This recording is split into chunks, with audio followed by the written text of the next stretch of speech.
On this episode, the booking you could have been booked better would be the 2014 WWE debut of the icon Sting. Oh, We also got fantasy booking, but this time a trilogy booking. The okay. competitors will be Gunther, Goldberg, Damn. Sting, and the All right. best there is, the best there was, and the best, regardless of Hey. age, the best there ever will be, Bret the Hitman Hart. Ooh, I like that. Now, yeah. I like what For you the said right there, regardless of the age. Damn, Albert, go ahead. Now, for those who don't know what trilogy means, so Ian, pay attention. Hey, I know what it means. I just can't pronounce it. That's not the reason why I said pay attention. Your room is just so foggy. We know why. Oh, oh, oh. Anyways, a trilogy is a series of three books, plays, or movies that have the same subject or same characters. As examples, the Deadpool movies, or in wrestling, the CM Punk versus Drew McIntyre 2024 feud. All right, well, that sounds like a great card for this episode. And we also got a returning guest, Andre the Savage. He'll be Oh yeah. joining us later on this episode. But we're going to open the show with let's talk about the icon Sting. Now, Ian, you've Mhm. watched Sting more during his time in TNA than you watched him in WCW. To whom is Sting to Ian? Ooh. Damn. Sting to it. So I didn't watch Sting that much in WCW. If I did, it was on tapes, obviously. Yeah. The ones I saw was the Spring Stampede. I believe Sting was involved with the Fatal Four Way. I think that's the one that Diamond Dallas Page won. Halloween Havoc. I think it's the one that Goldberg came out and like beat Everybody. no, he just beat Sting in the main event. It was like 3 minutes. Oh wow. Okay. Yeah. I don't remember too much about it. But that's obviously because of the foggy room. So, but like that, it was stuff like that is when I watched Sting, and obviously in the WCW video games. Uh, Other than that, but once I found out Sting was coming back to TNA in 2005 to team up with Jeff Jarrett, I believe. No, not Jeff Jarrett. I think with Christian Cage, I believe, to team up with Think Christian so. Cage. And that's where it was like I started paying attention to TNA a little bit. And Yeah. as much as I could, and started, and then when he started having that feud with Jeff Jarrett, that's when I really became a fan of Sting, and kind of understood why he joined, like why he went to TNA, and same for Yeah. Kurt Angle because Jeff Jarrett needed time away for his wife at the time. Yeah. It wasn't Uh, like Sting in TNA for like 9 years or I something. He was think there for a long time. Like well, oh 05 to old what 20 something it's 20. hard to it's hard to say how long he's really been there because like to say he made Mhm. a couple appearance in '02 and '03. Like the NWA TNA. Yes, in Nashville. And then he made a couple, and then he showed up in 2005, but he wasn't under contract until like '06, I believe, Oh or wow. '07. Whenever they got that Spike deal, that's when, But yeah, whenever they got that Spike deal, because Spike only agreed to get them on the network if they were able to get Sting. And okay. I what I heard at the dirt sheets at the time that TNA was paying a percentage to Sting's salary, and then Spike TV was paying the other half Wow. just to Okay. have Sting on the show. So TNA is like, hey, we can't afford them by ourselves. If you really want them, you have to pay for them, That kind of yeah, thing. Oh, and that okay. same thing with Kurt Angle. But then I heard that it was Kurt. Then I heard that Dixie Carter, right? Her Carter, yeah. family. Yeah, the Carter family. Yeah. And Panda then Energy or something. once they started investing in TNA, that's how they were able to get Kurt Angle on board. And then I think that's where they were able to take care, then started paying for Sting's contract. Okay. Oh, So wow. so basically Spike again at the dirt sheets at the time, I can't confirm or whatever now. At the time, that's the story of the rumors I heard that Spike So basically, Spike is the reason why TNA got off the ground. If you Yeah, really think about it, because they could have easily said if that, because imagine if that was true. Like, damn, you guys mhm. really truly helped TNA get started. If you guys really did that, but regardless, if they didn't pay Sting, they still gave TNA a chance. Do you think like Sting? You think TNA would exist without Sting? If Sting never came, like he never Mm. showed up, he just stayed retired, or he went to WWE. You think Mm. TNA would be around today? Honestly, No, dude, I don't think no. so. I Oh. really think no, dude. Maybe for a later Sting, episode, we should probably do like yeah, the spike years of TNA. We could watch all like the the beginning to old the end. school. Hey Yeah, man, we I'm could. down. Yeah, we I'm could do down that. A for that, TNA bro. series, we could do that. Ever. This is what you need to do 420, brother. No. What do you mean, no? I am telling you, man, we're gonna have I a mean, good give me this time. idea. I'm not even doing it. I'm not Eh, doing it. Watch along together. Oh, that's So, true. but no, bro, honestly, AJ Styles, don't get me wrong, AJ Styles was a big factor to it too, but Oh yeah, Sting was, everybody knew Sting. And yeah. Sting, and here's the big thing. You know why? Why Sting was a draw for TNA? I'm not saying like he wasn't like a Hulk Hogan. He was Yeah. just like he was kind of like the Chris Jericho when he joined AEW, you know? Hmm. But the difference is Sting never went to WWE. Well, If until he yeah. would have went to WWE, would have not made a difference if he would have made the TNA. Because where you couldn't find Sting anywhere. He, No. the everybody wanted Sting to go to WWE. And you couldn't unless you go to No. TNA. Yeah. Same thing. And then once you find out, especially those guys that only watch WCW, they find out Sting is still wrestling. Hmm. They go over there and then they find out DDP's there. Then they find out Jeff Jarrett, Kevin Nash, you know. Hmm. So Booker T joins later on, and then Kurt Angle, and then all these WWE guys start Scott following. Steiner, Scott Scott Hall, Steiner, X Christian Pac. Cage. Well, Christian Cage was the first guy. He was the guy who took that leap. And and you know what? And that match right there, we still didn't even get it. Christian Cage versus Sting. We Oh, still don't even I don't even think we ever got that match 1-on-1. wow. We're in the same company like three, four times, right? No, they were both in TNA, Eh, both in WWE at the same time, or no? Christian was out already. Was he retired by the time Sting came in? I no Christian was still there. Is he? I think he was still a roster. I highly thought he was still In active, AEW too. Wow. So they were in three different rosters together, three different companies together, and they have it. and they Wow, still never had a man. 1-on-1 match. Now it's Christian not gonna happen Cage now and because Sting. No, that is oh, crazy, bro. the what if. We should do It's another the episode of that big later. one if. And you know what? That moment should have happened in 2006, Bound for Glory. Ooh, Bound for Glory 2006. That's when it should have happened instead of Jeff Jarrett. I think Jeff Jarrett should have. I mean, right now it's a little. I can't really remember too much about it, but I do remember that Jeff Jarrett faced Sting at Hard Justice.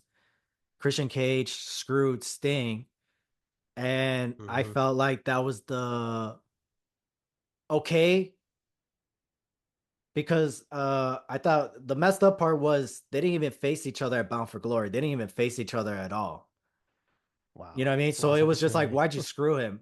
So I got to go back and remember. I kind of forgot, but it was just like, all right, you did all that, and you guys Nothing. don't even face each other 1-on-1 at Bound for Glory or even for the title later Yeah. on. That's the They things about like some some run-ins with each other. People like they Yeah, run into each other, but they never fall through. Like, man, what if you did fall through? They would have yeah. had a classic at the next pay-per-view or PLE, whatever they call it. You My know? thing was, what were they trying to save it up for? And I feel like they must have had a singles match. Yeah. Maybe it could have been on a TNA Impact Zone taping, but I feel like it never happened. And No. then if it did happen, why did it happen on a taping and not on a pay-per-view? Yeah.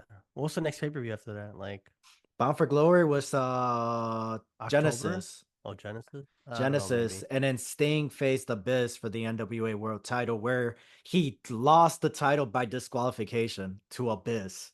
he lost it in DQ. Yeah, What?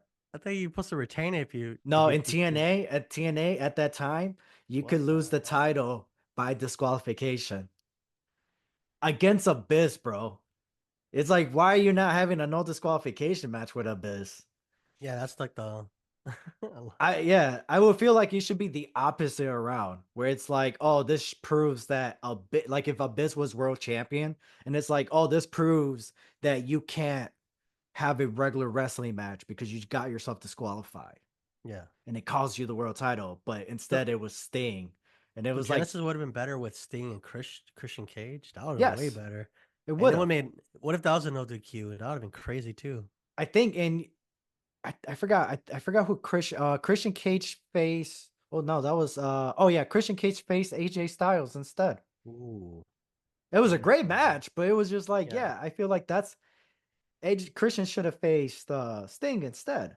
Or interfere in this match or vice versa. Yeah. Nothing, right? It just kind of like, oh, okay, I attacked you one time, and then like, okay, cool, we're just not gonna do They were anything. building up to the feud, but again, it was just I at the time of recording, I really don't remember because I ain't that I wasn't expecting that question, you know. Yeah, But yeah, like you said, future episode, we'll talk about it. Hey, that could be a future fantasy booking. If they yeah. We did, got a lot of yeah. TNA stuff to do, Hell yeah. actually. I love TNA, you know.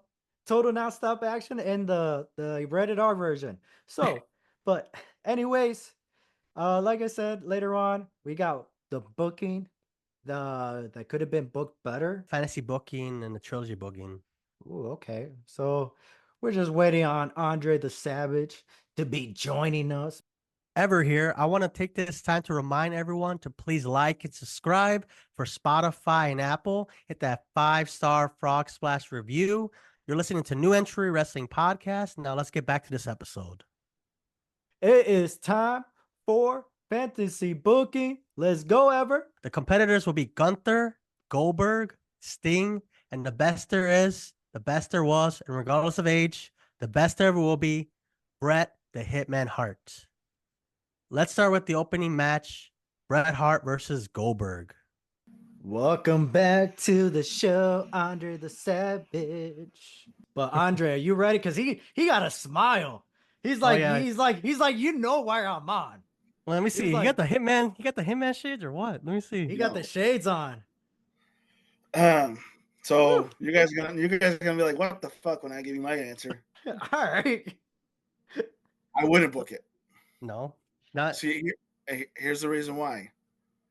Brett's WCW run was not what we would expect. Yeah. I didn't really grow up on WCW but when I started going through his career on the libraries, Yeah. it was a huge misstep. Yeah. Like, yeah, I think debuting the way that he did at Starrcade was good, but that was the peak of it. And then what did he do? He started going down the mid card. So what if you would have booked Brett the right way from the start? You would have had him go after all the guys that did him dirty, like Hogan, not join Hogan, get back at everybody that did him dirty back in the WWF, that pushed him down the card, and then eventually when you have him turn heel, the first person you have him turn heel against is Randy Savage. Ooh. Because Randy was the one that backed him to be in the main event. He's like, you know what? I'm already on my verge. I'm already retired because of you, Vince. So if you're not going to have me wrestle anymore, get the next guys ready. Get the next generation ready that I'm going to have to eventually either train, manage, or something. And Brett was that leader. Vince didn't believe in him because he wanted to book Lex Luger. Then you go after Lex Luger. Then you go after all the other guys he didn't get to wrestle with, like the Steiners, like a lot of the guys that left early, Rick Rude, give him the real match that we should have had with Kurt Hennig, not just the IC title match, book the world title match between Kurt Hennig and Bret Hart that you didn't get to have. Yeah. Save Goldberg for a later time because Goldberg was still new to the business. And Bret liked having matches where he was stiff with guys, or the guys were stiff with him, but stiff and careful. Yeah. Goldberg didn't know how to do that. He was learning how to fake fight. So he didn't know how to make a kick look effective and not be as effective. In MMA, that's fine. But in the world of professional wrestling, that took away from us all the matches that we could have had from the invasion angle, after the invasion angle to the retirement. Yeah. Instead of what we had. We could have even had what Shawn and Vince had at Mania with Bret and Vince. Yeah, true. In Chicago. Because We could have had that instead Bret was inducted to the Hall of Fame. And it worked with Vince and HBK because there's all that shit that was behind. All that stuff that Vince put up with for Shawn, now he threw it back at him at the time that Shawn was stepping away from all that he was trying to put all that stuff behind him. So it was a great story, despite that, it's a 60-something-year-old man who's never really wrestled versus Shawn carrying him the whole way. And so I would have sorry, can I just say one thing? Because you just said it. Shawn Michaels carried Vince McMahon. Imagine what he would have done for Bret Hart. Oh, yeah. I was at that WrestleMania. And I think if you really did it right, you could have even had Bret be the guy that convinces Sting to come in during the WWF, not the WWE. Ooh. Okay. Because he could have said, you know what, Sting, I came back. Me, Hogan, Nash, and Scott all came back to the company we left. Not just to the company, but to the boss we abandoned. That could have been the bridge instead of Triple H at the time that he was getting the most respect to convince Sting. And we could have had all those, everything you could have imagined, everything that you fantasized about as a professional wrestling fan since you were a kid, all could have taken place from that point on. Well, time out. We're gonna talk about Sting later. We'll keep that ammunition for later. We got. We got to remember this match is for Bret Hart and Goldberg. Yeah, Sting we have later on. We'll save I think Goldberg and Bret has to happen in the Ruthless Aggression era. Okay. Not WCW. How would you book that? What 3 matches? What 3 stages, pay-per-views, the trinity of it? Types of match. Yeah, like this match, the opening match, what would it be for you? Would it be like I got an example for mine. For Bret Hart and Goldberg at WrestleMania 20, right?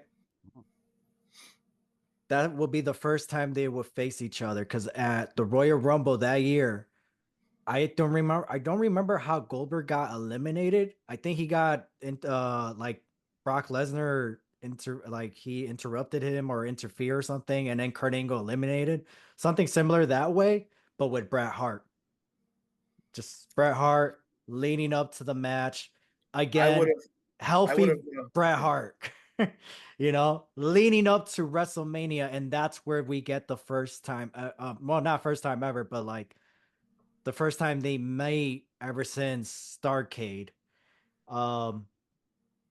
And that's where WrestleMania, that's where we get that grudge match. And then let me see what my other notes are. I think I got back, and then the Backlash will be the second stage, will be the second rematch. Because I think that's when they were in Canada. And that's where I will have the main event. That's where I'll probably depending of the fans' reaction, the WrestleMania match would be like Hogan and Rock, where it's like we got to go based on how the fans react of Bret Hart's return and the fact that he screwed Goldberg.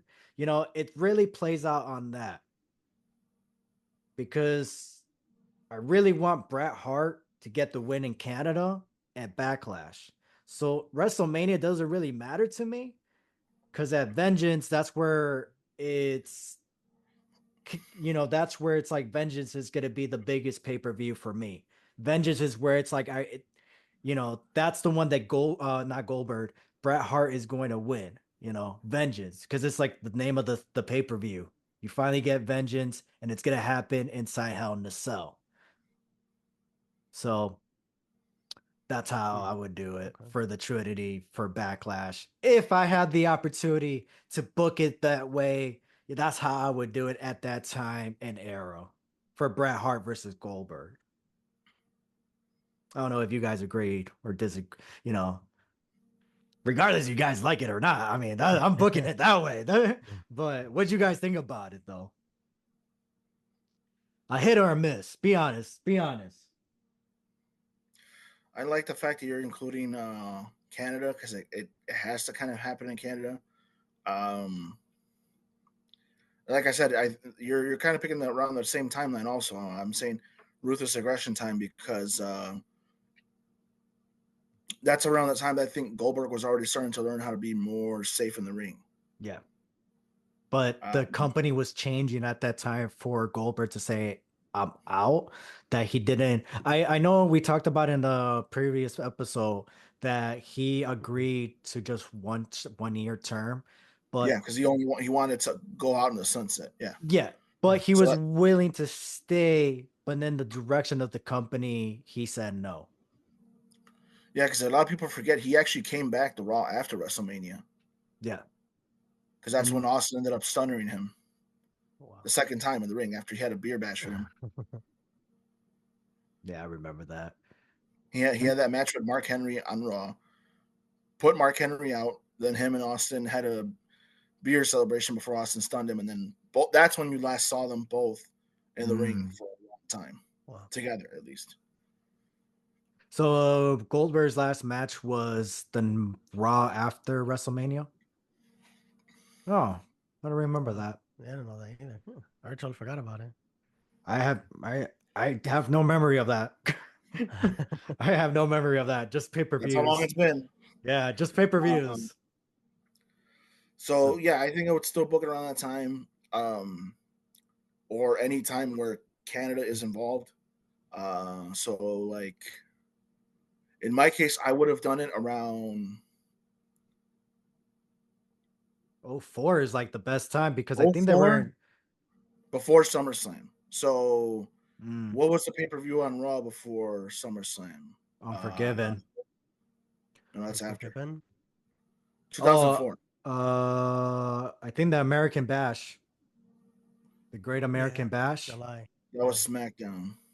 Oh, Bad Blood. Bad Blood. Okay, so that was when we had Kane versus Benoit. Yeah. I would love to. And then I would definitely love to on that. And then the Hell in a Cell match with Kurt Angle. Jeez, Triple H and Shawn Michaels. That was a banger. It was 5 stars. I'm surprised that match deserves 5 stars. It was 5 stars in my book. So I would have had it start since then. And it would have been Bret calling out Goldberg because they never got to have their match in 99 or in WCW before the doors closed. And I would say Bret leaves. Knowing Bret, I think he would have left around the time of Vince Russo. That's why I said he wouldn't have stayed for too long with the Vince Russo booking, and eventually he would have came back to WWF when the contracts all ran out. Yeah. So he would have mended the fences, had all these matches between the 2002 and 04. He's already faced Kurt. He's already faced Brock. He's already faced Triple H in the actual main event scene. And now he's going after Goldberg because Goldberg is the one guy that always avoided him. He's like, you came back for 1 year, and what did you really do? Damn. You won the world title from Triple H. You were this dominant guy that had this undefeated streak. And you're telling me that a big red freak that I've already beaten, he'll find a way to have beaten Kane, but you're telling me a guy that got his burned to half to death is the guy that helped beat you? Because remember, Triple H made fun of how Kane, you got a burnt wiener kind of thing. So you're gonna tell me that a guy that was burnt by his own brother is the guy that helped beat you to lose the world title? He's like, I'm the guy that beat Ric Flair, the one you couldn't beat. So he just starts lobbing all these shots at Goldberg to get him to come back for another 1 year run. And he'll get the win, but it's kind of tainted at Bad Blood. And then Goldberg challenges him on his own home territory because it's in Toronto. So you're going to need somebody to get cheered because for some So reason. you're doing this in SummerSlam, right? Because Toronto was in SummerSlam. Right, but I said it starts at Bad Blood first. Okay, Bad Blood. Okay. And that's where Bret gets a win, but he gets a tainted win. So then Goldberg challenges him to a rematch at SummerSlam, and Bret has a special referee in that match. Okay. Because Goldberg's saying is, hey, last time I remember that you had a pay-per-view in Canada, you threatened to never come back. So how about you and I have a match where if you lose, you never come back. Ooh. Let's put that stipulation back on the line. And as a result, Bret gets himself a special ref. Ooh, who's the ref? Who's the ref? You're gonna love this. HBK. Ooh, okay. Oh, And okay. he's showing signs of the bruising. Ooh, from the Hell in a Cell. You save Kane attacking him on Raw for after the match. Oh, damn! So you're using his Kane's attack on Shawn Michaels. Instead of having it at the Raw after Bad Blood, leave it for SummerSlam, and this will be the match after Kane's match. So Kane's already huffing and puffing. He's already showing that he's already wrestled, man. He's got that color in still with Matt Hardy. Yeah. Oh, let him cook. He attacks HBK, and HBK is still showing signs of the bruisings and the marks from the match just 4 weeks beforehand. Right. So he's still selling, and he's still going to be selling that he's got bruises. So Bret picks the match, but Goldberg picks the ref. So he puts Shawn in to kind of open that rivalry that it's not going to be talked about for the first few years of Bret's return. Right. Okay. And once again, Shawn relinquished pins for Bret, and it's in a situation where he didn't want to have Bret win. Okay. Interesting. I mean, I kind of get it from the history. Bret makes a deal with Kane behind the scenes and has Kane take out Shawn. That will then later reopen that rivalry between Shawn and Bret, but it takes off because of Kane attacking Shawn after SummerSlam. So then that sets him up for Unforgiven. Goldberg versus Bret in a steel cage. Now, those spots where the cage door or the cage wall happens? Yeah. That happens from we'll end that rivalry. That match ends with Goldberg spearing Bret through the cage door. Oh. Okay. So Goldberg, they're both going out. Hold on. The cage door pops off, but Bret is hanging like half. His leg gets caught on the rope somehow, right? Oh, and damn. Goldberg could easily walk out, pulls Bret Hart back in. Bret is a spaghetti at this point. He leans him up against the ropes of the cage wall and spears him through the cage, and that collapses. So then they go through it now? Then Goldberg gets up and walks off the wall and steps on the mat to get the win. Wow. Okay. Not bad. Did you just call that on the spot? Yep. Damn. Savage. So he just needed a minute to cook. He's like, Yeah, he's let like, him I got. cook. He's Let like, him you cook. Yeah, he's like, you guys just gave me the ingredients. Give me a second to cook. We can just batter and it's an together. actual win, not none of this double fall like with Bret and Roman at in Saudi Arabia. It's the actual finish where Goldberg actually takes the win. Oh, okay. Like, yeah, you're beating this guy. It's not just a victory. It's like you're actually beating this guy. You went Ian already, right? Yeah, you went. So the only thing I would do differently is, I'll still keep it in that time frame of Starrcade '99, but Bret Hart never got injured. He would still win because he at the end he still won the title. He kept the title, but he vacated the next night on Nitro. For me, he would have kept the title. He would win, not get a concussion, still retain. But at the next pay-per-view, which was Sold Out 2000, Goldberg would pin Bret Hart, but it'll be DQ by Scott Hall and Sid Vicious.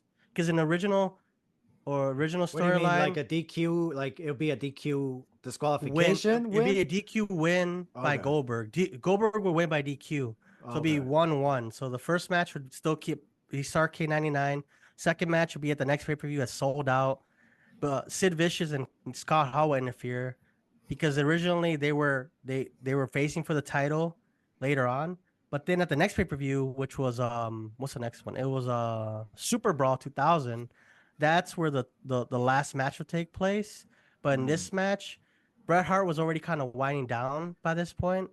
So I would say he would say, if I lose the title tonight, I retire. So it's a clean. Well, if anything, Goldberg wins clean somehow. He doesn't injure Bret Hart or anything. Bret Hart goes off. He gets pinned by the jackhammer, and he actually retires healthy. So in my fantasy booking, Bret Hart actually like doesn't have to retire. So He chooses basically, you're giving him a nice farewell match. Yeah, technically, yeah, because I mean, otherwise, he could come back at any time, but he retired then, and we know what happened a year later with WCW.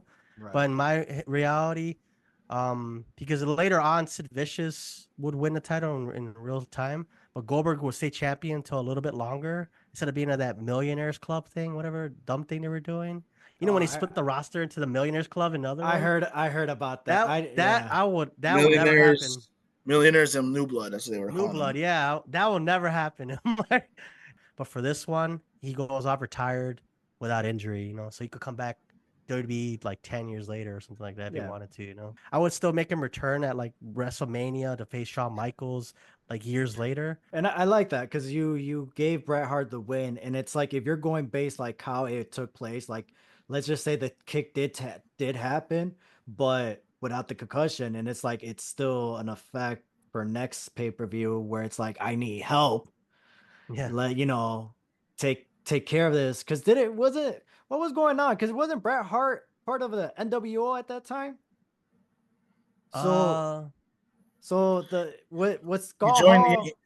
He joined the NWO when he costed the last world title that Randy Savage had. He cost him the title and gave it to Hogan, which in reality it should have been the other way around if he was going to do something like that. Okay. That's why I was saying have him take down every single guy that screwed him over backstage, and then when he turns heel, you have him turn on the person that was most supportive of him, which was Randy Savage. Interesting. So Ever, you're and then your last final match. If I lose, I retire kind of match. Because at that point, I think he would probably want to retire on his own terms. So at that point, it'll be Goldberg winning the World Heavyweight title, clean without interference. Right. Just, actually retire. And then if he wanted to stay retired, obviously later on, like you said, if he comes back in the Ruthless Aggression era, he can, But at this point, WCW and him are over, and he doesn't have to wrestle until like 2004, 2005, until he does his revenge on, Shane McMahon, on Vince McMahon later on. But I would want him to, like some people do that. They retire like that. They just retire and then they choose to come back later on if they want. Because they're never satisfied with their retirement. No, never. Never. But at least he doesn't have to get this spinal stenosis. I think that's what he got diagnosed with after that concussion. Yeah. That was actually finished his career. So I would say he goes off in a sunset on his own terms. And I feel like you said his WCW run was kind of like lackluster. That would finish it more in a nice way for him instead of being like just going off, like going in with what is that term where it's like you come in with with banger? force, but you come in with force and you leave with a whimper or something like that. You come in like really hot, but then when you leave, it's like a flash in the pan. But this way, he leaves with dignity. He leaves. At least he did. At least he ended his career on his terms, kind of thing. And he put somebody over, and then it's like after this, it's like it's on you guys. Yeah, and after that, there's like still close, but Bret Hart goes off, not talking smack about Goldberg until now. You'd be like, oh, thanks Goldberg. I know. Goldberg messed up a lot of things for us. Yeah. And so I like that. What's the next match card? Okay, second match. This one is actually a possibility. We literally just saw it on WTV. Gunther versus Goldberg. So yeah. Remember, you could choose this. You don't have to choose the current Goldberg. You could be like, I want the unstoppable Goldberg, or I want the bad blood Goldberg, or you Ooh. could choose what Bad Goldberg. You don't have blood. to be the current Goldberg if you don't All want. right, I got it. Let me go first before I forget. Gunther versus Goldberg. I got Goldberg from 2003. Okay. This is gonna be my video game version. All right. So the stage is gonna take place at SummerSlam 2008. Stage and all that. So I don't really have too much of a build-up. It's just the SummerSlam because it's SummerSlam, the biggest party in the summer. Goldberg versus Gunther. OMG. Of course, we want to see this for the World Heavyweight title. You know, Gunther wins by cheating. Oh. We get a great back and forth. We get like a Brock Lesnar and Goldberg SummerSlam match without this like because I think it was no holds barred, but like without any disqualification, just like the explosion of it, a quick short match, right? Hits him with the power bomb, kicks out, goes for another power bomb, backdrop, spear, trying to go for the jackhammer, shows off the palm that he's, Gunther's letting everybody know, hey, I have something in my hand. Boom, uppercut. Huh. What happened? What's going on? Cover 1, 2, 3. Turns out he had breast knuckles the whole time. Oh. Unforgiven. Enough said. Unforgiven is, hold on. What's my next pay-per-view after that? Okay. Unforgiven. Unforgiven obviously is where Goldberg gets his win, becomes World Heavyweight Champion. And then the next pay-per-view, No Mercy. It's gonna be a last man standing match between the two. And the way how Goldberg obviously wins this one is by using the breast knuckles that Gunther used at SummerSlam. So Unforgiven, Goldberg gets a clean win, spear, jackhammer, maybe 9 minutes. Goldberg really wants to get his revenge, because part of him felt like it's not even about the world title, to be honest. It was just like, bro, I can't believe how you won. It's like, that's bothering me. Yeah. Like I almost beat you and then you just needed to cheat. Like I lost respect for you, basically. Like it's Unforgiven, And then No Mercy is just about, because I got the title now, it's just like it's more personal because now Gunther is upset that you took the title away. I lost everything. So now Gunther is trying to be more personal. So that's why No Mercy leads into like a last man standing match, something similar to Randy Orton versus John Cena at 07, I believe. And yeah, so Goldberg, couple of spears, jackhammer, gets up at an 8 or 9, and then Goldberg has the breast knuckles. Whammo, kablamo. He does not get up for the 10 count after that. So that's my trinity for that one. JJJ. Nice. I know. Thank you. It wasn't the best, but it's Goldberg versus Gunther. What the hell do you expect? Yeah, all right. It's meat. It just meat slapping each other. Woo! Damn, everyone. Oh my gosh. I don't know about that part, but maybe. I don't know. Who's next? Who's taking up stage? Yeah, you go on. All right, Go ahead, Andre. I would have this start off at the end of Survivor Series after Gunther retains his world championship, obviously against Sami Zayn because it's fucking Toronto, it's Canada. There's nothing. We're going current. All right. It does not make any sense at all that he does not face a Canadian. That's True. obviously relative right now.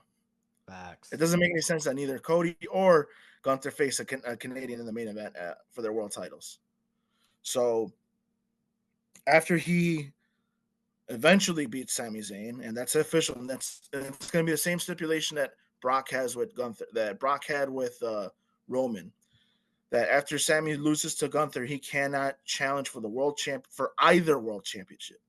Ooh. He can't He can go for the Money in the Bank, but he can't challenge either world champion as long as Gunther is world champion.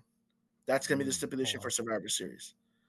After his match, he beats Sammy, and then you hear Goldberg's entrance. Damn. And he does his old school. So, Gunther, you want to know who's next? You're next. I got chills. And Gunther at first has this gawk like, oh. And then he realizes it's modern day Goldberg. Yeah. Damn. Next time he saw Goldberg, he saw those chicken wing arms, and he starts laughing. Damn. He starts laughing at Goldberg in his face. Obviously, because the main event's not over, it doesn't close the show. So you're getting to that point. But now he just mocks Goldberg. So Goldberg makes the official challenge for Saturday Night Main Event. Damn. Okay. And Goldberg has a jacket on us, one of those thick jackets like he had for when he came back for Survivor Series 2016. Like the Letterman jacket? But you don't know that all these few months since that calling out Goldberg, he's been training. He's been eating like how he has to get that arms back. Maybe it's not as big as they were, but they're not as laughable as they looked when he took that jacket off. And he got that Hollywood personal trainer. He did exactly what he did to bulk up for Brock. Yeah. So he started eating again like that. He started training like that. And he's training with his son, who's right now in football, so that if he ends up joining the WWE, but first, obviously, he's just like Scott's son, Scott Steiner's son. He's getting ready for wrestling at some point. That's going to be their way in. That's always going to be their automatic way in. Yeah. But in the meantime, Goldberg is training him on everything he didn't learn when he was younger. He's training him with the wrestlers that he gained respect from, that he learned how to work with, that he learned how to train with. So while he's training with his son. So you're going to get like a little montage of him and his son getting ready, building themselves up. So would you treat it like a Mysterio thing? Like that? No. No. Because Gage is still a young kid, so he's barely leaving high school. He's going to be going to college. He's not like Dom, who's going to just, fall into – he's going to pay his way just like Braun did. At least you're just more – Braun tried to get into the NFL. He failed, right. So he at least, like every other failed NFL wrestler, he went and took the other opportunity. But he's at least trying, not just I was born into this, so I'm just going to be there. No. He's going to earn his way. Right. So you'll put Gage through developmental. You'll put Scott Steiner's son through developmental when that time comes. But it's because of that moment that Goldberg convinces both those kids to start training for wrestling just to be on the safe side. So they're training with him. And when Goldberg finally comes out at Saturday Night Main Event, he's built like a brick. He's back to like, holy shit, this is not the same Goldberg we saw. Especially the way you're describing him. Yeah, he juiced himself up. He juiced himself up enough. Triple H 09. Allegedly. And he tries to have a squash like he did with Brock, but he's a little too excited about it. And the side effects from the training are getting to him, so he's showing it throughout the match. Just a Saturday Night Main Event. And as a result, Gunther takes advantage. And he grabs a little bag that he had by the ringside. And it is the old dust that Mr. Fuji used to use. And he throws it at Goldberg's face. Oh. Pocket sand. And then he starts chopping him, power bombs him again. Damn, and then he puts him in the sleeper hold. And he's putting him in the sleeper hold. And he beat them that way. Damn. Match 1. Then hey, how long is the match? 15 minutes. But 8 minutes are entrance. So 7 minutes. All right. Yeah. God damn. Total time 15 minutes on. And whatever And that's including entrance, obviously. So total And then minutes. to put him out of his misery, he power bombs him through the announcer's table. So we Damn. don't see Goldberg back right away for a Royal Rumble. We don't see Goldberg back at Elimination Chamber. You see him back in a invited the old school Raw. The old school Raw they tend to do before WrestleMania. Oh, okay. He gets invited. And they do an interview back with him backstage. Like, are you ready to challenge Gunther again? He's like, I don't know. Damn. I busted my ass to get to that physique, and I didn't realize my body was going to be limited to like it was that night. So he says, I don't know. Eventually, Gunther wins his world title defense at WrestleMania. The night after, he celebrates, and he mocks everybody that he beaten. And then he mocks Goldberg to invite him again at a later time when he deems it ready. So he invites him eventually after Money in the Bank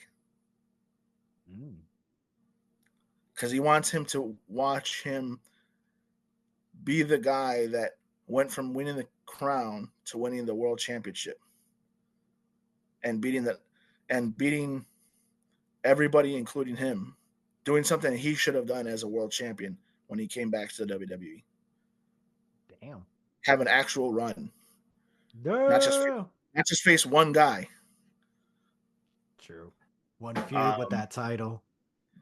And as a result, Goldberg comes, he shakes his hand, does some form of acknowledging him, kicks him in the nuts, spears him, sets him up for a jackknife, and out comes the Money in the Bank. And out comes the winner of the Money in the Bank. Oh, damn. Whoever it is cashes in on Gunther. Who would you have it? This is your booking. Who would you have it? Kevin Owens. Ooh, okay. All right. Heel or babyface? Doesn't matter at this point. Yeah, true. It's Kevin Owens. It doesn't really matter. So, all right. So now Gunther's not champion. Thanks to Goldberg. What's next? No pun intended. No three matches. The next match is their last match because Goldberg is already old.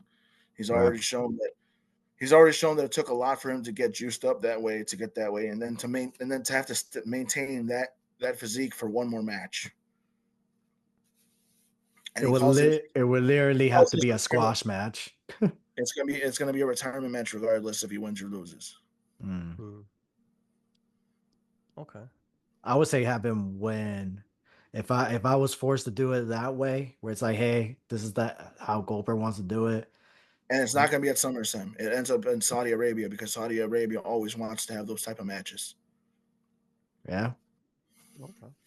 Not bad. Especially after the last Goldberg match. Yeah, that's for sure. You got to make it up for that one with the Taker. No, it wasn't Taker. Well, yeah, you got to make up for that one, but for Roman as well, because I think that was the last one for. Was it that one or Bobby Lashley?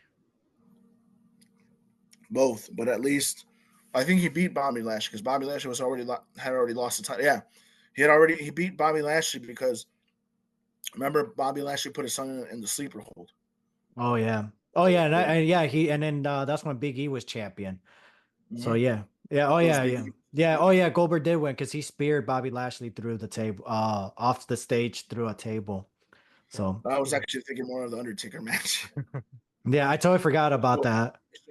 How did you forget about that? No, I forgot about the timing. I don't know why I thought the Bobby Lashley would happen before. I don't know why. So, no, but I remember that one because I was there. The Raw for SummerSlam that was in Chicago. It was ringside for the Undertaker and Goldberg. No, Lashley and Goldberg for SummerSlam. Lashley. Oh, okay. That first Raw that came to Chicago after the whole lockdown thing. Yeah. Oh yeah. Oh. I was there at ringside. Oh, nice. Damn, ringside, bro. That was the first time I got to be front row. That was awesome. What was the main event? That was Bobby Lashley and MVP versus New Day. Oh, wow. Okay. That's when they call him Bobby Trashley. Bobby Trashley? I don't remember that. That was the first time that Nia Jax faced Rhea Damn, I really gotta go back into that. Nia Jax was in the company at that time. She Yeah. still was, I think. Yeah. Don't you remember when that's when she had that stupid segment of my whole? Wow. Oh, it was during that time. Damn, I thought She was putting a lot at the tables. I don't know why I thought she got released before the pandemics. Mm-mm. So No, it was like a year after or two. I think for me, the only thing I would keep the same current Goldberg, but instead of confronting Gunther at Bad Blood, I would do it at SummerSlam after he beats Priest. So like his song hits and he confronts him because he was talking about him. But obviously he talks about him earlier, not like this late. But it'd be like way earlier. Like Gunther talks about Goldberg and like Bret Hart early on. So I would Goldberg would confront Gunther at SummerSlam, but actually spear him, not just like yell at him how they did. Actually spear him. And then it'll be kind of like the thing where like we mentioned like some feuds kind of like they kind of like stop and he comes back. He right. comes back for Survivor Series or like Bad Blood around Bad Blood time. He's like, "Hey, I was I about to want to say match." you're gonna have him like be gone that long. Damn. Well, yeah, because it's like he's older, so everybody knows like, oh, he went off and did something, but he comes back and Bad Blood still happens in Atlanta, and this time he actually like faces them face to face, and they Mm. yell at each other like, hey, you know what? I'll see you at Survivor Series. You know that'll be the first match. In the first match, Gunther actually goes ahead and like beats Goldberg, with a power bomb, and because like you say, he was fragile and stuff, so like he would be like, oh, you're an old man, you can't beat me. I gave you this power bomb and you were out. You know, never confront me again. Goldberg's like, no, I'm gonna still go after you. They feud on Raw, or yeah, he's on Raw, right, Gunther? Well, my fans book, he's on Raw. You know what? I'm gonna see you soon. And then so Royal Rumble comes around. Gunther at the time, he's like, I'm gonna insert myself into the Rumble, even if I'm a World Heavyweight title. I'm gonna be in the Royal Rumble. Next thing you know, at number 30, it's Goldberg. He faces face to face versus Gunther. He throws out Gunther after a spear. He spears him and he like kind of like, you know, when you spear somebody and then you kind of like he grabs him and he flips him backwards, that kind of thing. Like a scoop And then power slam. yeah, it's like he spears him, but then he pushes him and he like flips him over. I don't know how to explain that. Yeah, like a power slam. Because Like he he's just like like moves out of the way and then just like a duck. No, he actually hits him with the spear, but the spear, instead of Gunther falling down, he hits the ropes and that he's groggy. Goldberg goes up and like flips him backwards, you know? And then they see face to face, like, see, I told you I'll come back. I told you I'll come back. And then they would just, keep on attacking each other and Gunther talking smack to Goldberg. You're old. Why are you here? I'll just retire right now. Let's see you at the next show. The next show at the time, obviously, for WWE would be what's after Royal Rumble? There's no show after Rumble, is there? Right, but Straight to they're going straight to WrestleMania. WrestleMania. Yeah, so I'll do the same thing with Bret Hart. Like you say, he's old, so I would think Goldberg. He loses. He never wins against Brock Lesnar. He never. I mean, not Brock Lesnar, against Gunther. He never beats him. Like this is one of those stories where you could come back. There's never like a rubber match. It's like he loses. He does have a redemption in the Rumble, but it's not really a match one on one. He just kind of Yeah, like, something similar to Andre. It was just like he gets yeah, that redemption of you. Even though I didn't take the title away from you, but like I yeah, caused you the title, yeah, for you to lose the title or whatever. So yours is the same way, but except it happens at the Royal Rumble. yeah.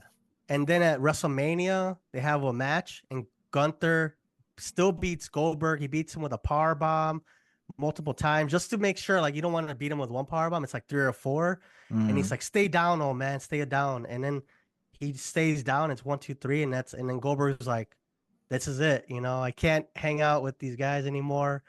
These guys like Gunther are here. There's no way I'll ever, I can't compete. This is the next generation. Grim gives him like the rub.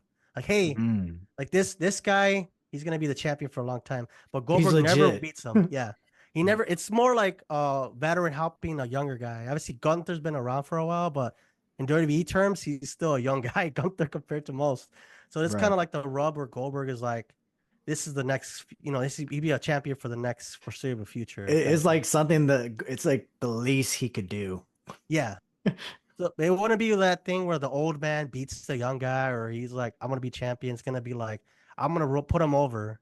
Yeah, that Mm. one moment, like you said, at the Royal Rumble, I got my little redemption, my little slice of like, oh, intrigue, like people are interested. But at the end of the day, you still give the rub to the younger guy, you know. Yeah, and Yeah. I like that. You guys went into more detail than I did with Goldberg and Gunther. I went to video game style because it's like I mean it's cool. Like here's the thing, I don't know what WWE if WWE is ever gonna book this and then how would they book it. I'm pretty sure they're gonna do a great job, but how you guys book it is like that's how I would rather see it. But I already heard it, so it's like I don't want to see it. I already heard two great versions of it, so it's like I don't need to see the match. You know what I mean? So it's like you guys ruined it. So it's like cool. Um, now I just got to go back and listen to this episode. I don't have to watch the match no more. So thanks for that, guys. I'm not even being sarcastic. You guys did a great job. So that if they book this match, I don't have to watch it no more. I could go do something else. I'm gonna go find myself a little cutie with a little booty. You feel me? But, on the weekends, that's where I go find a big booty. But Just remember, no glove, no love. no glove, no love. Ever. I feel like I know the main event for the Trinity match card. What's the main event? In the main event for this fantasy booking, we're gonna have Bret Hart versus Sting. Hey, I'm going first. I'm going effing first right now. All right. My fantasy booking, my effing fantasy booking. We going to TNA. I don't care. Ain't no W. We're going to TNA. Bret Hart goes to TNA. All right. 2006. Bret Hart, healthy. Vince, I'm in great shape. I've been inducted to the Hall of Fame. We're on good terms. I want to come back. I want X amount of dollars. Nope, we ain't doing that. I don't write those kind of checks no more. And plus, you haven't been active. All right. What if I go to TNA and, work something out with them and bring my stock value up? Yeah, if you could do that, you could do that. Cool. Go do your thing. Cool. Go do my thing. Fast forward, 2007, Bret Hart versus Sting in the main event at Bound for Glory, right? Is that what I got? Yeah. No, sorry, 2000 and yes, 2007, Bound for Glory, Atlanta, WCW days. You feel me? For the TNA World Heavyweight Champion. That night at Bound for Glory, Kurt Angle makes his WWE. Oh my gosh, his TNA debut. Kurt Angle makes his TNA debut in the opening show. Main event, Bret Hart, Sting. Sting is the World Heavyweight Champion.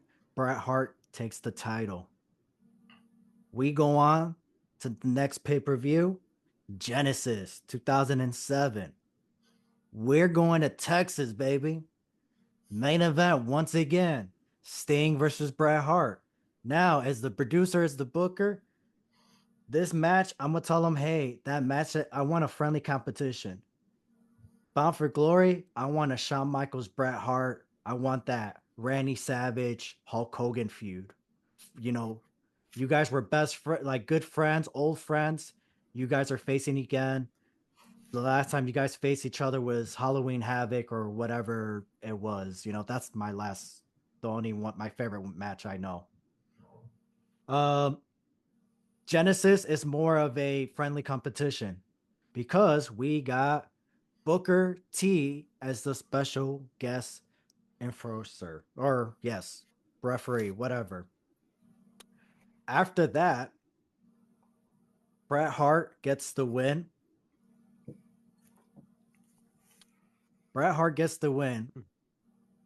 Kurt Angle attacks Booker T with an angle slam. Bret Hart is in the ring apron or ring like on the stage already, looking back. He's trying to, because this is Houston, Texas. This is Booker T's town. Booker T. So the moment they have made the official match, Booker T is gonna be the special guest guest referee. See, I'm hyping myself up. So The pay-per-view, it has been announced. Booker T has signed with TNA. Bret Hart, again, friendly competition with Sting. This is your moment. You sign with TNA. I'm leaving. Kurt Angle comes in. Angle slam. Kurt Angle had a match with Samoa Joe, Christian Cage. I don't care. Next pay-per-view. What's my next pay-per-view? God damn it. Turning Point is my next pay-per-view, or Final Revolution. I'm going to go with Final Revolution if I could change the pay-per-view. Final Revolution. We're going to go to Canada, Montreal, Bret Hart's hometown. The Trinity. Bret Hart versus Sting once again for the TNA World Heavyweight Champion. Bret Hart locks in that sharpshooter. Sorry, before I got a little too excited. Bret Hart gets attacked backstage. There's a bat laying next to him. Hey, Sting, what's up with that? I didn't do that, bro. What? I didn't do that. Why would I do that? We had a friendly competition. I admit, I've been admitting to you. I'm Sting, bro. I'm the icon Sting. I'm okay losing to you. You're Bret Hart. Why would I attack you? Well, I feel like you're trying to set me up. I'm not. You're getting in my head because we're going to my hometown, my home country. I know. I feel like you're playing my games. I'm not, but okay. You think I am? Fine. I'm tired of being blamed. Let the mind games begin. Plays the mind games. Bret Hart locks in that sharpshooter, right? Yeah. Somebody comes in through the fans, jacking and everything with a bat. Pop! Hit Bret Hart with it. Pulls the hoodie, and there's none other than Kurt Angle. Ooh. Okay. Kurt Angle grabs Sting. 1, 2, 3. Sting is the new World Heavyweight Champion. We just screwed Bret Hart. Bret Hart, Kurt Angle, first time ever, turning point. And then obviously I understand, it's just about Sting and Bret Hart, but I gotta let you know why I'm doing this, because the Trinity with Kurt Angle and Bret Hart, it's gonna lead to Lockdown. Why Lockdown? Because it takes place in April, around the same time WrestleMania 2008. Around the same time, Ric Flair was about to retire. Ooh, okay. So now you have another guy like Ric Flair who could go to TNA. Instead of just retiring, continue with the story of jumping ships, because you already had Christian Cage, you had Bret Hart, you had Kurt Angle, to work a relationship of, hey, Vince, I need more money. Well, instead of screwing me, like Kevin Nash, Scott Hall did, and Bret Hart in the past, just go to TNA, see if you can make some money, and then we could talk later. Sign a short-term deal. They only do 1 or 2 years. If you could bring them money, then we could talk. And also gives them a break from that full-time WWE schedule. And then we could have guys like Eddie Guerrero still around. So, but yeah, that would be my Trinity with Bret Hart. Bret Hart gets the first 2 wins at Bound for Glory and Genesis. And then Turning Point / Final Revolution will be Sting getting the final win. He'll be winning his TNA World Heavyweight title. And this kind of turns the main event Mafia, because Kurt Angle helps Sting and then Bret Hart starts the whole Bret Hart of did Vince send you? Kurt, be honest, because it's kind of coincidence that you're here. So that will be my booking. Ooh, I feel so great saying that. Let me go next. You know why though? Because I literally wrote TNA wrestling for this. All right, go ahead. So I'll be a little bit different.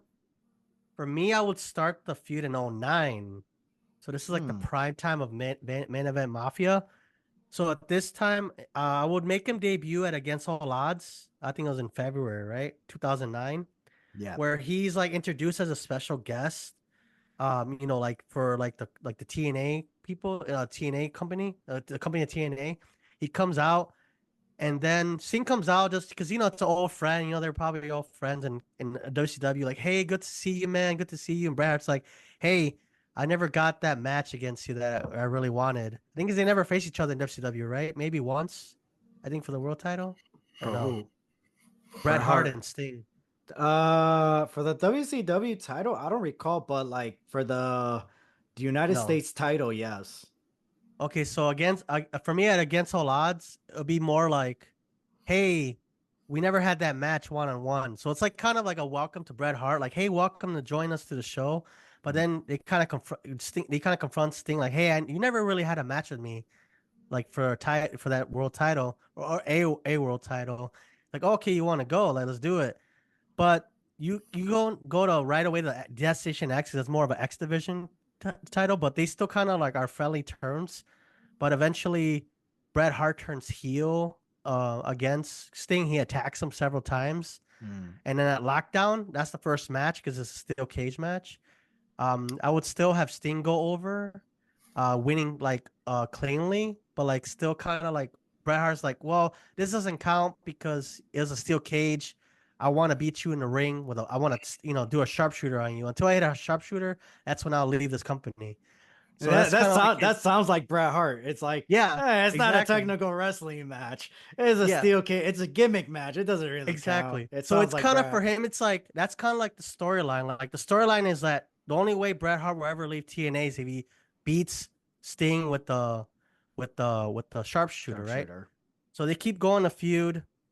They go to Sacrifice. This time, around this time, it's he Sting has a separate storyline with the Man in Mafia. I think they're turning blood, like bad against each other. In my storyline, there's still kind of bad blood with them, but at Sacrifice, they go ahead and screw over Sting. So Bret Hart takes over and does a sharpshooter to Sting and beats him at Sacrifice. But like I said, he says I won't leave until I do the sharpshooter on you. But he lies, like no, because he joins the Main Event Mafia at that time. Mm. So this is like a month earlier before Sting actually was out of Main Event Mafia. But my storyline, it's in May, not in June. So at Sacrifice, the Main Event Mafia turns on Sting, and Bret Hart gets that sharpshooter on him. But he's like, I'm gonna stick around because I want to be around Kurt Angle and stuff. So it's like, okay. So it's now a main event Mafia with Bret Hart versus Sting and some of the younger guys. But at the end of the day, now it's Slammiversary. I think it's still in Michigan at this point. Bret Hart's like, no, Sting is like, if I beat you, you gotta leave. This is my company. You had your time. Because by 2009, Bret Hart was already older. Like, he's really old. He's older. Everybody was Yeah, older. everybody was that older. time. So at this point, 2009 Slammiversary, Sting goes ahead and actually beats Bret Hart's own sharpshooter, but like in kind of like the Montreal Screwjob kind of finish because they wanted him out, but it was actually like kayfabe because we know. But he's like, you know what? No, like it's over right there. Don't come back, and then that's kind of it, for Bret Hart. So it's kind of like it ends at Slammiversary, but it ends with like a Montreal you don't Screwjob. like Bret Hart. I do. No, you don't. You just buried Bret Hart. Well, I don't know, man. For me, it's like at this point because he was a heel, like Bret Hart's the heel, so I'm like he doesn't get like the good way What's out. with you in retirement matches too? I don't know, man, because all these guys are retired. So like it was like Gunther, like don't retire. But yeah, but in fantasy booking, it's like if it's fantasy booking. Why are they still old in your fantasy booking? I don't know because at some point they gotta. For me, it's all like they gotta go with a wisp, with a whimper, with a bang, with a bang, with a whimper. So it seems like if you sign Bret Hart, it's like, hey, Bret Hart, I'm only signing you just for a retirement. Yeah. I mean, that's cool, but like, is that what you would do if you were in control? Sting, yeah, because then you also give like Sting a chance to, like still be the face of the company. Because I think nothing's wrong with that because it makes sense. If you're gonna bring like a guy like Bret Hart, you have to honestly sit down and be like, what can you do for me? Yeah. At that time, because Bret Hart, hey, let's not pretend. Bret Hart could still go. Bret Hart was working house shows in 2010 with the Hart Dynasty. Let's not pretend that guy cannot go. He could still move go. guys around. He just wasn't taking bumps. That's the Yeah, only that thing. was it. He Yeah. couldn't. Same thing with Stone Cold Steve Austin, Edge, and Big E. They could still go. They just can't take bumps. Yeah, It's that's that. true. So Bret Hart at And 08 the and funny thing 09, is- he could go. And the funny thing is, Steve was told not to take bumps, and he was still taking them. Yeah. Yeah, you got Yeah, that tuck your suplex on the chin. outside. Yeah. Tuck your chin. That's all you got to do. But the problem is his timing. I think that's why Steve was saying that CT was bullshit on the Vince McMahon documentary, because he says concussions are concussions. Look how many I went through. I had a neck broken. You know, Kurt Angle too. Yeah. That's my fantasy Brett, booking. Man, that was a good Brett. I mean, that was good fantasy booking, but yours pissed me off, man. Yours was like Sometimes you gotta piss people off, you know. Screw Bret Hart. It was just like, and Goldberg too. Hey. Retirement. It was like screw these old people. He's pretty much saying the best there wasn't. Yeah. The best but there no, was, I mean, regardless about he's- his age. He still got to win, though. He still got to win in mine. Goldberg best got no there wins. was. Goldberg got no wins in it. You know, at least Bret Hart got a win in one of my matches. You know, Andre, go. I don't even know. Andre, do you like Bret Hart? you don't have to stick with TNA. You could do something different. But...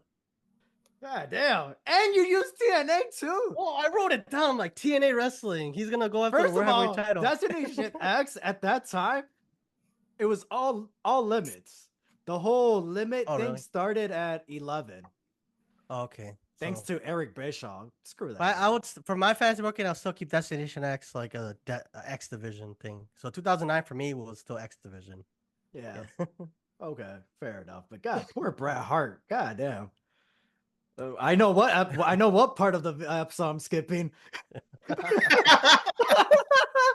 God damn. Wow. Watch it. I just shitted on Bret Hart. At the time, All you're right. looking like, what are you watching? All right, Andre, go ahead. All right. So, as I mentioned earlier, Bret stays babyface from the moment he signs. And you know that Nitro segment he had with Ric Flair, where Ric Flair called his ass out to say, I want you to say you're the best with me in the ring. Damn. That doesn't happen until his heel turn. Because it doesn't make sense that Ric Flair's calling out another top babyface that at the time was not in the NWO, was not a heel yet. Let that happen when Bret turns heel. So he'll have a good 1998 of babyface matches. He's going to have matches against Hogan, Scott Hall, Kevin Nash, everybody from the Clique. Before he's the one who beats X-Pac before X-Pac leaves, so that he's the first person to be buried from the Clique. Damn. That's like a fuck you to HBK for DX. Wow. Because eventually he joins DX, right? But that's like a big fuck you to the Clique, because the Clique was who he was pushing all of 1996. That was HBK's world title tour going to be. It's him and his friends, and that's why he tried getting Bret to join the Clique. So he would say, I'm willing to have a match with you. But the moment that Bret told Shawn, I'm not joining the Clique, that was when Bret was not a favorite in Shawn's eyes anymore. That's when he was already saying, I'm not going to put him over. I'm not going to drop the title back to him. So this is Bret's big fuck you to the Clique and a big fuck you back to Vince, because eventually Shawn's already leaving for the WWF. His contract had ended, and they already know he was going back. So he starts beating all the guys from the NWO, but he beats the guys that are not getting that much attention, the ones who are not in the mid card. He'll eventually get to Hogan after he drops the title to Goldberg. And then he starts turning heel little by little, because the fans are like, oh, okay, we've seen this Bret side already. Yeah. Come on, don't just be the good, jolly Bret Hart anymore that's just saving everybody. Be the Bret Hart we liked. So instead of it being Scott Hall that tasers Goldberg, let it be Bret. Ooh, okay. Let him cook. But you never booked them against each other. Mm. You never booked him, like I said. You never booked him until later on in life. So And the it's like first that. person to call him out on it is going to be that's in 1999 instead of 1998, Ric Flair. That sets up a rivalry between Rick and Bret that's going to build Bret up. And because Bret finally gets his wins over Rick that never got televised, remember, you could only watch that house show if you watch it on YouTube. It wasn't televised when he dropped the title to Bret before he left. So now you get to have the rivalries recorded live in front of everybody, Raw, on Nitro or pay-per-view with Ric Flair. He finally beats him on the third outing, and at this point, Ric Flair is going to call on a guy that he trusts, even though he was part of the NWO. The guy that always made Ric Flair better, Sting. So now you don't have black and red Sting anymore. Now you have black and white Sting. He comes back out of the NWO. He convinces him after the NWO turned on him through Lex Luger. Remember, Lex Luger is the one that turned on Sting. And this took over. This era was Sting was more vocal, right? Right. And Lex Luger was more of the total package. Right. At this time. Okay. Just trying to picture it. So Sting gets his babyface turned back around because he got kicked out of the NWO. Instead of it being Paul White that has him turn on the NWO and faces him, it's Rick that's recruiting him to be back on the good guy side to take out Bret because Bret's now becoming a threat. And instead of Bret joining the NWO, he starts recruiting all of the Canadian wrestlers that are in WCW that were in the Stu Hart's dungeon. So Jim, we can hear the anger out of your voice. Bulldog before he goes back to the WWF. Maybe he even stays in WCW and doesn't get that shitty run. And especially now, after the Over the Edge, Bret is recruiting all the Stu Hart graduates. Jericho, Benoit, Kurt Hennig, who did eventually join then he got recruited. All of the Canadians that were forced to stay mid card. Everybody that joined is now part of the new the new Canada order. You don't call it the Hart Foundation. You call it the Dungeon Dynasty. Oh, that's gonna go. The new Canada order. And in the meantime, Jericho is appreciative of what Bret Hart's doing, but he's also trying to convince him backstage, dude, let's go back to the WWF because WCW is sinking. It's not doing well. And the ones that are trying to salvage it are on camera? No, I'm talking about backs because Bret at that time Jericho's already fed up with WCW after that whole shitty WCW television title run. Rufus is getting more is getting more of a pop than he is, attention than he is. So it's like, what the fuck's the point of me being not? It's like this is showing that WCW is a joke. So behind the scenes, he's trying to convince Bret to go back. Hey, Shawn's gone. He's not there anymore. Maybe we could patch things up to go back to, and then at that time, Bret's like, dude, we have something good going on. I'm creating a Canadian stable again. So Bret's trying to convince Chris Jericho to stay. So then he adds that to the storyline. Not the leaving WCW, but he adds what he didn't like about Jericho at that moment as a way to kick him out of Team Canada. So he involves him in the Sting match. And Jericho is now coming to the ring with him the way that Rufus was going to Jericho. So that you eliminate the whole Rufus thing. You give Jericho a proper cruiserweight title reign, and he's Bret Hart's next guy. And because he's not listening to him, he costs him the match against Sting. Bret then costs him the cruiserweight title to Juventud.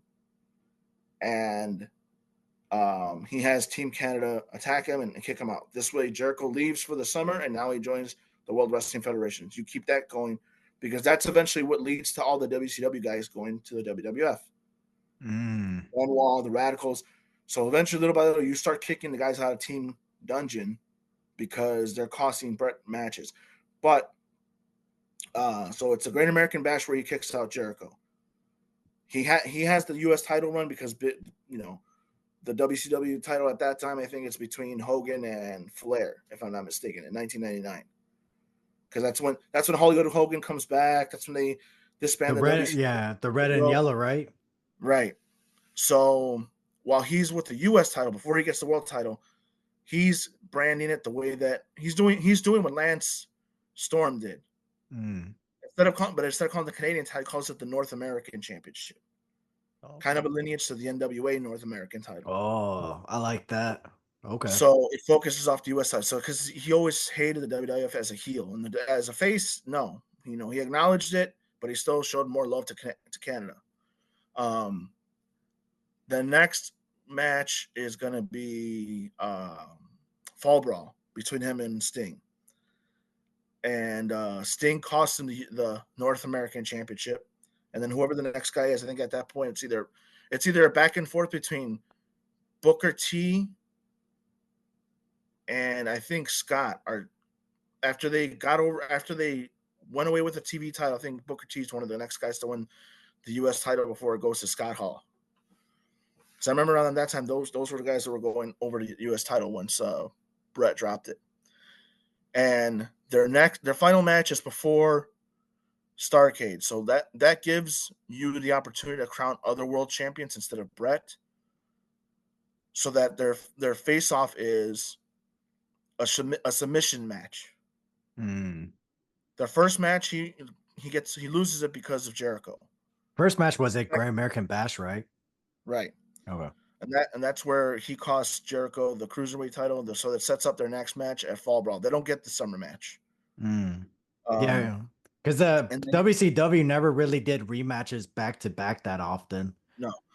So then you cap it off at Starrcade instead of it being Bret versus Goldberg for the world title. We'll keep the world title on somebody else, but Sting versus Bret seems like a bigger match for Starrcade. And it's a number one contenders match for the World Heavyweight Championship. Winner faces the world champion in a submission match between the two each.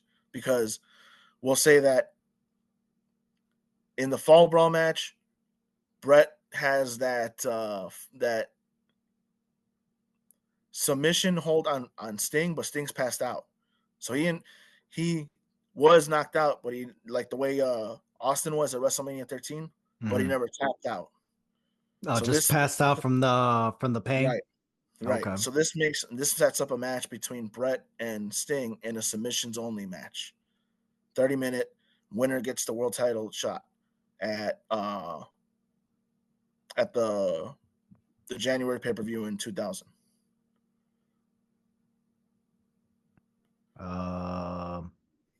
So Great American Bash, Sting goes over. Second match, submission, Fall Brawl. But what I'm saying is that he gets Sting to pass out. He never taps out. That's why you lead it to a submission match between Bret and Sting. And then the third one is the submission match. Yeah, the winner of that submission match at Starrcade is the one who gets the number one contender spot in January for the World Championship. Oh, okay. So instead of so it's more of like it started off with a title, with the singles title, with the U.S. title, yeah. But then it ends the rivalry with the winner getting a World Heavyweight title. Right. So, okay, I like that. Way better than and then it focuses on what submission move was better. Even though they're the same finisher, yeah. Which one's more effective, the Scorpion Deathlock or the Sharpshooter? I like that. So I like that. So who goes over on the third one? Bret. Okay. Nice. All right. But you need Goldberg to learn how to protect people. He doesn't know that. He just knows how to pretend to fight people. Yeah. His early stage, most of the guys carried him so that he wouldn't do stuff like that. That's why he said that he used to get shit in the back after his matches because they would say, "Don't do that again," because he doesn't know how to do that. Yeah. And when you're in the business at that time, there's nobody. That's how you avoid. Yeah, that's how you avoid the kick that ruined everything. There's nobody there. I'm pretty sure Bret Hart is the type of person that would show you, like, let me show you how it's done. But at the same, is Goldberg a type of guy at that time? Like, do I even want to listen to this guy? I'm already making millions of dollars a year. I think that's the problem with AEW right now. They feel like a lot of guys are like that. Oh yeah. CM Punk said like they don't want to listen to me. They just want to do what they want. They're making millions of dollars anyway, so they don't care. So it's kind of like I'm history just repeats itself, right? With like that I'm kind of I'm stuff. not wishing this on AEW, but it's bound to happen. A Goldberg Bret Hart moment is bound to happen, or a Beto Wyo moment is bound to happen on AEW, Ooh. and it's because they don't have the right bookers backstage to talk to them, and the ones that tell him, you know what, this is not going to work, he doesn't listen to. And then you got the guys that say, hey, you know what I always wanted to do, and then they break their leg like Edge did. Yeah. Yep, that's why sometimes tells them like no for their own good. You gotta tell them no. It's like Diddy. You gotta tell them no. And what did I say a few weeks ago? There's no Undertaker backstage to lead True. anybody. There's no Undertaker. Even Undertaker said it himself. Like there's no locker room leader anymore. No. You know why TNA's in great shape? Because they have a locker room leader, Eddie Edwards. Yeah. And I think we met him, right? Big Show's trying to do those things again. Yeah.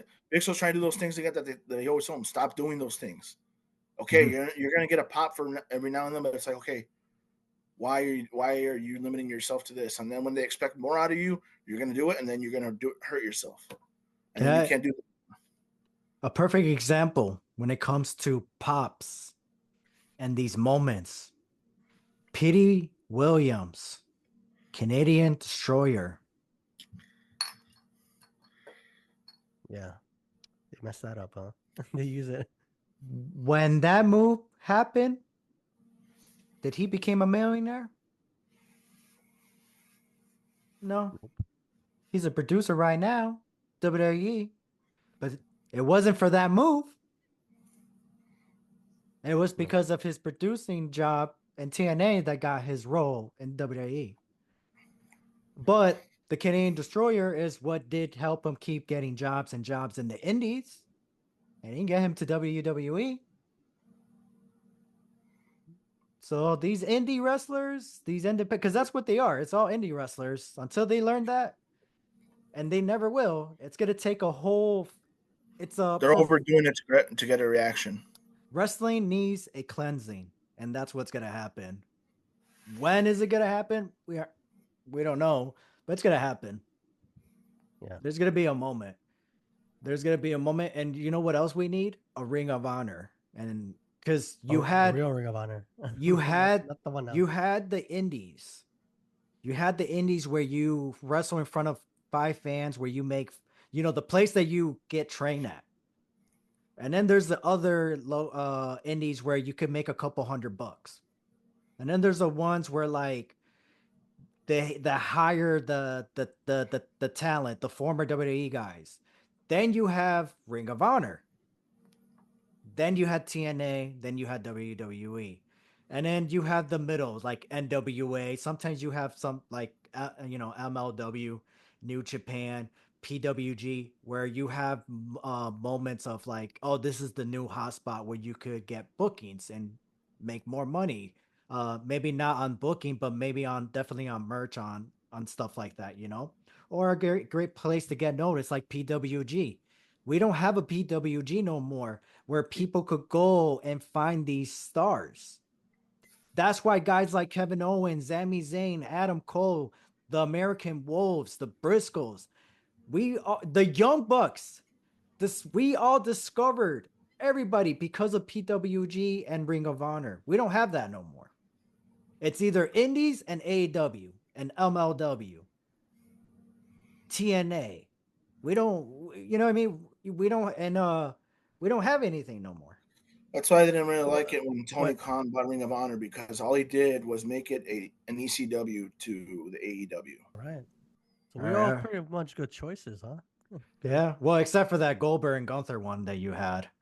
That one was just, God damn it. That one. Everything else was, hey, I'm proud of you. I'm impressed. You had something, but it's like, God damn. You had a good one with the other one. I don't remember what. Bret Hart and Goldberg. No, not what was the first one that we did? Bret Hart Goldberg was the first. Oh, it was the first one? Oh, that was the first one. Damn. That was like about forever. So I want to take this time to let everyone know IAN is who I am. Like and subscribe on YouTube. If you're listening to us on Spotify and Apple Podcasts, hit that follow button. You're listening to Follow. New Entry Wrestling Podcast. Now let's get back to this episode, baby. We're gonna be doing fantasy booking later on with Andre the Savage. And Andre, we're gonna be talking about Sting, not the singer, the wrestler, the WCW guy. You feel No, me? I'm gonna start talking about the police and everything, man. What the hell? You know. So, what up, boy? How you been? Good, you guys? Pretty good, pretty good. Good. I officiated a wedding this weekend, so it's pretty fun. Ever, speak up, bro. What'd you say? I officiated a wedding this weekend. It was Oh, fun. for real? Oh, Yes. how'd that work out? Well, I get contracts like, hey, go to do this wedding, and then I go do it, and then I get paid. So yeah, Hey, go do this wedding. Okay. yeah, just no, because they gave me a script, and like, like I'm a minister, so I could like I do their ceremony, and then I sign the paper, and then they get married. Oh, nice. You do all that. Certificate, right? Huh? So you have a certificate to ordain people. Yeah, Nice. right there. I actually got one too back in 2016. But I never had. Hey, look at that. I can't see it. It's right here. That's all right. Dang, he got a frame too. So if somebody wanted to have the marriage licenses signed at the wedding, they would just have to have you not only ordain it, but you'd be able to certify it afterwards, right? We have to go to the county they live in, and then they we do the ceremony, then I fill out the information correctly and all that. It's a legal document, so it has to be real. Like, oh, you actually did the ceremony and you sign it off, and then they're good to go. They turn it back into the county where they're from, and then in 3 to 4 days they're legally married through the state of Illinois. Damn, Yeah. that's cool. Cool. What? So how many times have you done this already? This is my second wedding, but it's been like the second wedding like in 2 weeks or something. So I'm Damn. gonna do more because it's the fall. Most people get married around this time. Yeah, So they I might do. do a lot. I go back Damn. to back, Ever's trying to get that money. Oh yeah. But let's just hope the marriage lasts. Oh yeah. That's the goal. That's the goal. That's the goal for them, right? Mhm. But Andre, man, how you been, bro? Good. We got to give you a shout out because it's your belated birthday. Oh yeah. We gave you the shout out on the pages, man. But we got to acknowledge the birthday boy of the week. Appreciate Our leader of this page, our founder of New Entry Wrestling. IAN. Appreciate, guy. Thank you. This is the anniversary of our podcast too, right? Around the same time. Coming up in 2 days, I believe. Nice. So October 18. So they have a recording October 16. So this is actually like today's date is actually pretty crazy. It's actually a dark day 5 years ago. So, but let's just say nothing bad towards me, like per se, like self-harm, but let's just say that I was in the hospital, and let's just say October 15th. It's 5 years later, so we're celebrating. So cheers. Appreciate it. Sure. So, salud.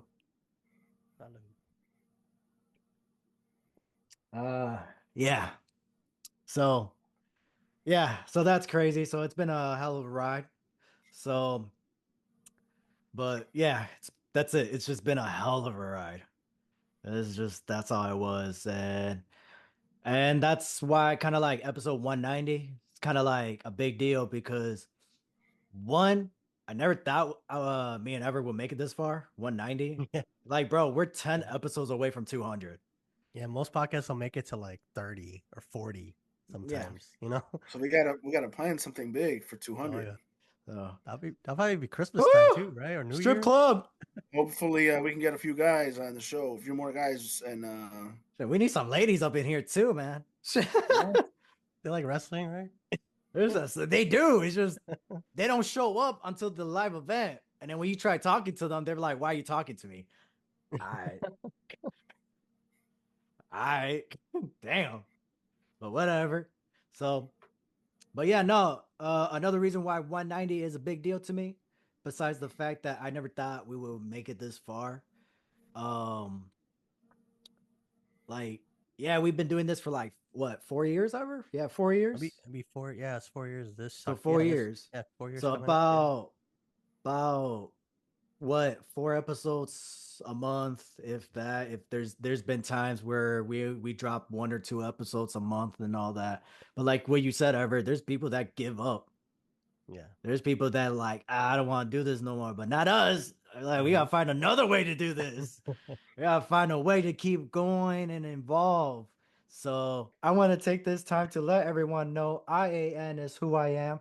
Like and subscribe on YouTube. If you're listening to us on Spotify and Apple Podcasts, hit that follow button. You're listening to Follow. New Entry Wrestling Podcast. Now let's get back to this episode, baby.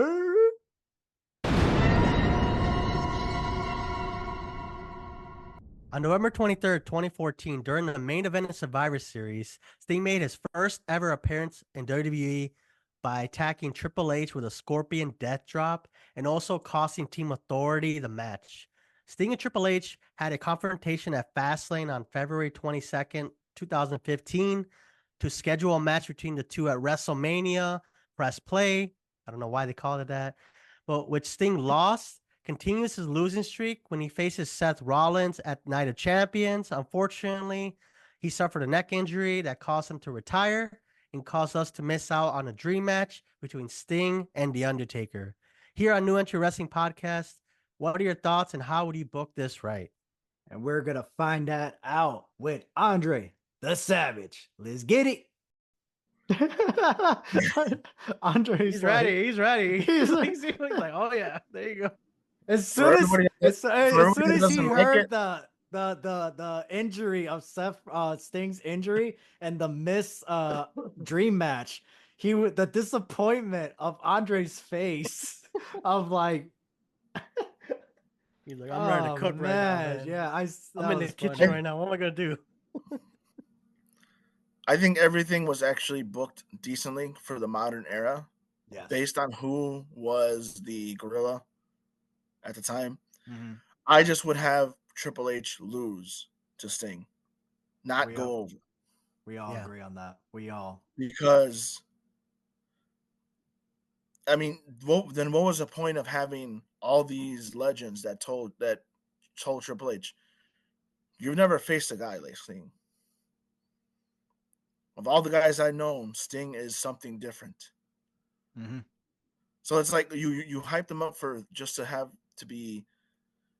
get a SummerSlam 2003 finish on him. That's what it was. It was him running into the sledgehammer, a broken sledgehammer nonetheless.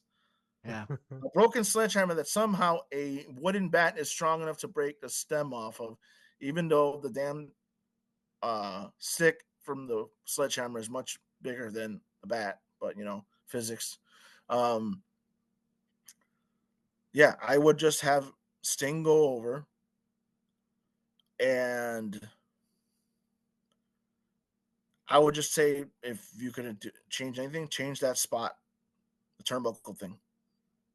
Just don't do it. It's him going for the splash. It's not a finish. It's not a move that should be done on older guys. You mean the turnbuckle bomb by Seth? Mm-hmm. The buckle bomb. Okay. Oh, we're at Night of Champions now. I'm saying keep everything going. Let Seth go over because he needs a victory over a legend. Yeah. But if you avoid that spot, you could probably avoid an injury to Sting. Let him take some time off after losing to Seth. And yeah, maybe you could have booked Undertaker versus Sting, but I just, at the age that they were both, I don't know if it would have worked. Because for all you know, you could have gotten the same Undertaker you got at the following WrestleMania. Yeah. WrestleMania, what was it, 33? 32. I'm talking about 2017. The match you had with Roman is what you likely would have had with Sting and Undertaker. You could have had that because these guys didn't have the endurance they had when they were younger. They didn't have that stamina anymore. Their bodies weren't built like that. They were anymore. The best time to have done that was 2011, but that didn't happen. Yeah. Mm-hmm. They were way past their prime, and It was like this weird house show that I saw of Hogan and Ric Flair that they had sometime after they both left the WWF.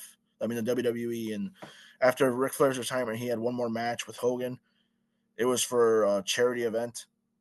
That as brutal, Oh, in yeah, 2010, as brutal as that was, that's exactly what I think it would have happened with Taker and Sting. With respect to both of them and their careers, Mhm. at this point in time, it just doesn't work for me. Yeah. So yeah, I would have had him lose to Seth, but later on, maybe he's the captain from that team, Hogan and whatever, right? Maybe they have another Survivor Series match afterwards, where he gets another opportunity at the title, or gets inserted into the title picture somehow. Yeah. Okay. Short and sweet. Nice. I'll go. You know, yeah, I agree exactly with Andre.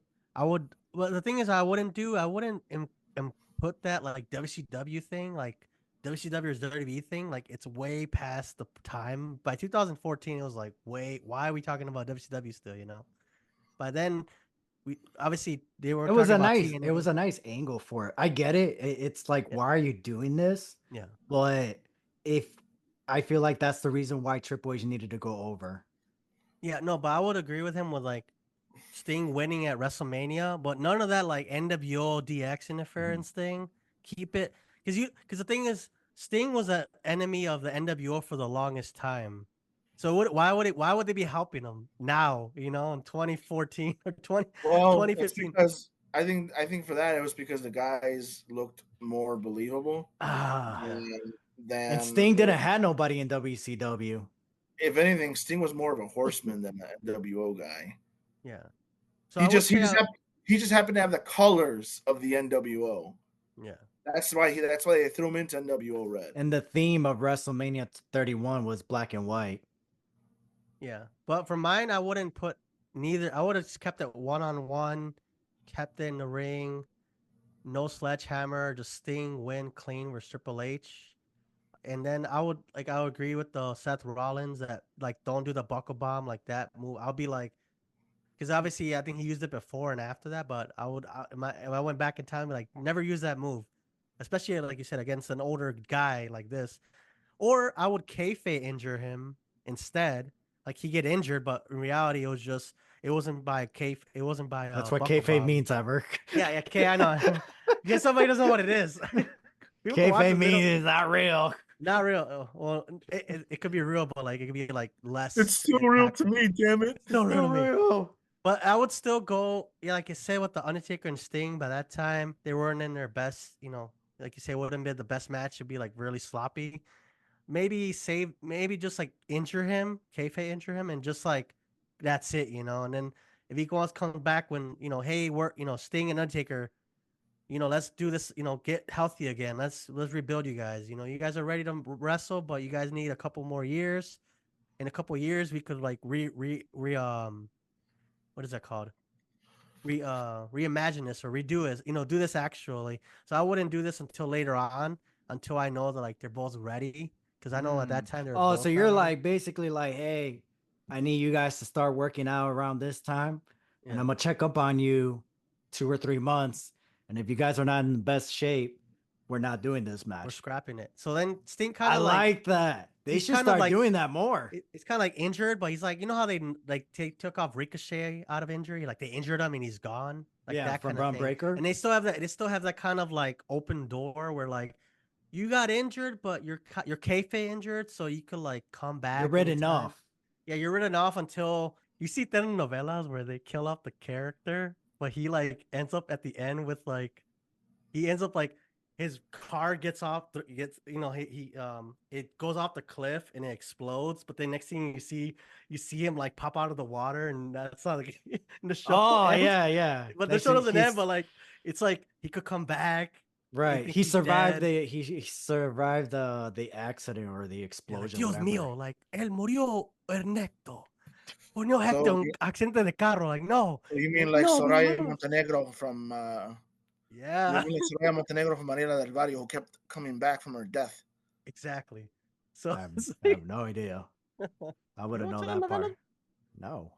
I watched Maria de los Desperate. I Barrios? watched Desperate Housewife, bro. Ah, dude. Desperate Housewives, How I Met Your Mother, Modern Family. That's what I watch. Well, I don't I watch watched it. I have it in the Virgin background. Rosa de Guadalupe. That stuff was fire. Okay, let's get back on. Well, yeah, that's how I would do with Sting. Like you kill him, like like he's gone, but he has a window if he wanted to. He could come back later and just do the Hall of Fame. You So know, you're saying that you're gonna put him in a limo with Vince? Oh my maybe. gosh. Oh, that yeah, there you go. You Like actually that. could, but he is the crow. He's using the crow gimmick. Yeah, the crow because I think he dies, right? Or he's unkillable. Yeah, he's unkillable. So it's like, oh, I didn't really die. I'm the crow. Ah, hey, you guys don't like Sting, I clearly. like Sting. Well, Anyways, it's my turn. Save the best for last, I guess. All right, bear with me, guys. I took a lot of notes. I wrote it down. So, all right. Sting's WWE debut was amazing, but it didn't really make sense. He started his feud with Triple H and the Authority back in Survivor Series 2014, and it led to a match against Triple H. And just like Booker T, he lost. Triple H needed that last win over the WCW and WWE Wars. Sting has been in TNA. The true wrestling fans would see Sting as a TNA guy, basically. yeah, by that point. Very little see him as the WCW guy. So let's be honest. Triple H should have faced Dolph Ziggler at WrestleMania 31, and Sting should have faced Bray Wyatt. I believe Sting should have made his debut to go up against Bray Wyatt after his match against Dean Ambrose. Like Sting could have made a video package just basically saying that he's arriving to WWE. Bray Wyatt obviously gets distracted by Dean Ambrose, takes advantage of this moment by hitting him with a dirty D. Uh, Instead of I think the match ended. It ended in no disqualification. I don't know who got the win. I think Bray Wyatt got the win, but at least this way, Dean Ambrose gets the victory over Bray Wyatt. Um, so the feud between Bray Wyatt and Sting, the first match will take place at WrestleMania Press Play. Wyatt gets the win over Sting. Would have been great for his career, or even losing to him wouldn't even hurt as much as his loss against Cena at WrestleMania 30. But I'm gonna go with the idea that Sting wins his first ever WrestleMania against Bray Wyatt with the Scorpion Deathlock. Uh, he doesn't tap. He passes out just like Stone Cold Steve Austin WrestleMania 13. And at Extreme Rules, I would have gave him both of them a rematch where Bray Wyatt gets his win back.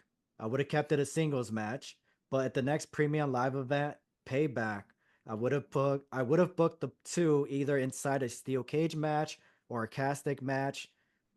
Really how dark and twisted it gets. Like if Sting was more into like that crow, then obviously be a castic match. But if it's like the icon Sting, just what he's been doing when he made his debut, like the TNA version, then obviously it's going to be inside a steel cage match. On a Monday Night Raw, I will book a tag team match with Seth Rollins and Kane to face John Cena and a mystery partner that will show up later in the main event. Turns out to be Sting. Triple H is very upset about this. Starts a feud, reminds him of what Sting did, or not. Sorry, not Sting did, because this starts the whole feud with the Authority and Seth Rollins. So at SummerSlam, Sting versus Triple H, first time ever. So bear with me because all these other matches are all connected. So I have more than just one match because it's all tied together in a way. So SummerSlam, I got Sting versus Triple H, first time ever. No disqualification match. So that's like the headline. That's my big match. I got a triple main event, by the way. So I got Seth Rollins versus John Cena. Winner takes all for WWE title and the United States title. I got Undertaker versus Brock Lesnar. But Undertaker is not the dead man gimmick. He's the American badass. You know Oh, how Undertaker came back in 2000 when he attacked Kane? That's how the match is going to be. The SummerSlam that Undertaker and Kane had, that no contest at SummerSlam 2000, that's the match that Brock Lesnar and The Undertaker are going to have. They're just going to fight. okay. There's no dead man. It's just, I'm pissed off, bro. You like, when Undertaker comes back, he comes back as the American badass. Um, let's see. So the wrestler that goes over at SummerSlam is Triple H, Seth Rollins, and the Undertaker and Brock Lesnar ends in a no contest. At Night of Champions, I get a rematch: Sting versus Triple H. If Sting wins, he gets a WWE title shot. Later in the match, Seth Rollins versus John Cena, 2 separate single matches. The United States title, and then after that, the WWE title. Cena retains the United States Championship. Seth Rollins retains the WWE Championship. After the match, Sting shows up. Scorpion Death Drop Seth Rollins. Hell in a Cell. Brock Lesnar versus The Undertaker. Seth freaking Rollins versus John Cena. Once again, Seth Rollins retains, but this time it's just for the WWE title. After that, Sting shows up one more time. Scorpion Death Drop on Seth freaking Rollins. Survivor Series main event. Seth Rollins defends the WWE title against Sting for the first time ever. Finally, the match that we've been wanting to see for like about 2 months at this point. Now, I got 2 endings. Okay. My first ending is that Sting gets the victory, right? He does a suplex off the top rope, hooks up, Scorpion Deathlock, Seth freaking Rollins taps out. Triple H comes out, acknowledge Sting, confetti, everything. Same thing like when Roman won the title at Survivor Series 2015. The celebration, and then Stephanie and Triple H comes out. Instead of Sheamus cashing in, it's none other than Dolph Ziggler. So instead of getting that moment of stealing the moment, or even if, hey, we want Sting, let's just say if Sting makes his debut at Survivor Series, right? And does the showing up and helps out Dolph Ziggler and Team Cena, right? Dolph Ziggler could still cash in on Sting for stealing his moment, stealing his spotlight. I didn't need you there. And plus, I stepped up. I was willing to put my career on the line for this moment, and you took it away from me. I was willing to lose my job, and you took it away from me. I didn't need your help. So now he shows up, super kick. I'm cashing in my Money in the Bank briefcase. Ring the bell, super kick, zigzag, 1, 2, 3. Now you got your new authority. Bye-bye, Seth Rollins. Hello, Dolph Ziggler. He's here to show the world. My other version is Seth Rollins retains. Dolph Ziggler shows up. Same thing. Super kick, zigzag, new WWE World Heavyweight Champion, Dolph Ziggler. Dolph Ziggler should have gotten his freaking moment in 2015. Even if it's a short title reign. Why is it that I was able to book Dolph Ziggler almost 10 years later and you guys couldn't do the same thing? It's not that difficult. Just book it. Oh, rebuttal. Hold on. If you recall in a previous show, I said it should have been Dolph versus Seth, not Dean versus Seth. And I even put Dolph over without interference. So so nuts to you. Not to you. You made it seem like I was insulting you for booking that match. But for anyways, regardless, Sting loses or wins and drops the title to Dolph Ziggler. Kind of like how you guys had your moment, book Goldberg to get his redemption, where it's like, I don't really need a win over you. I just need to kick your ass. That's what Sting does. Why did you do it? Because you stole my moment. Oh, my bad. All right. Scorpion Death Drop. That's it. All right, bye. And then after that, he goes on to the Royal Rumble. I had him enter as number 22 and the Undertaker as 23. And then that builds up their feud at WrestleMania 32. And yes, Andre and Ever, I both agree. They can't go. But if you bring that American Badass version out of the Undertaker, yes, that version could go. The dead man who does the old school, the clothesline, the rising thing, that guy, no, he's done. So which Sting is it going to be? If it's that Undertaker, which Sting is it? Pro the 98 Sting or honestly, the Joker Sting. So 2011. The Joker Sting, because if you really think about it, it snaps. The Sting kind of snaps where it's like, I don't want to face you, man. Because the Undertaker could be the one, I want to face you. I don't want to. Leave me alone. Leave me alone. Taker, leave me alone. You don't want this match. And then you got AJ Styles walking in and be like, what happened to you? What do you mean what happened to me? Nothing happened to me. Just starting pushing the buttons of bringing the Joker Sting back. And that's how we get the Joker Sting versus the American Badass, because that's more of what we really want to see. Not really. Yeah, the Dead Man, the Dead Man and Sting, sure. I'm gonna be honest. I don't know why people want to see that. The Crow version and the Dead Man, I don't. I feel like it's too. It's not too similar, but it's just like, I don't get why people want to see that version. I would rather see the American version, the people that can actually talk on the mic. Yeah. Well, I think because like Sting was like the Undertaker of WCW, right? I didn't see it that way. No. I really didn't. Like he's like the dark character that's mysterious. That's the only reason why. Supernatural thing about him.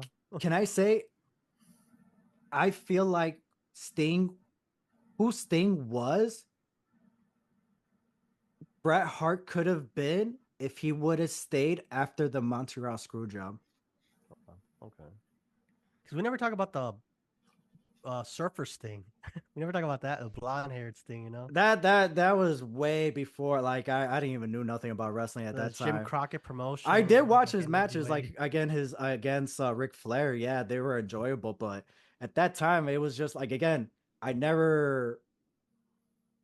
all my great matches with Sting were in TNA. Yeah. That character was past the phase when it showed up. And if it had showed up in the 80s instead of the 90s, yeah, he probably would have succeeded in the WWF. That Surfer Sting. I don't know if he would have been a world heavyweight champion, but he definitely would have been a top intercontinental champion for sure. Oh yeah, he would have been a top babyface. Just because he had the look, he had the moves, and he had the right color at the time to go with what the 80s were. Yeah, especially in the WWF. Like that blonde hair, and he had those weird colors. That was sports entertainment look. That was not wrestling, like how everybody else was in WCW. Yeah, that's what made him stood out.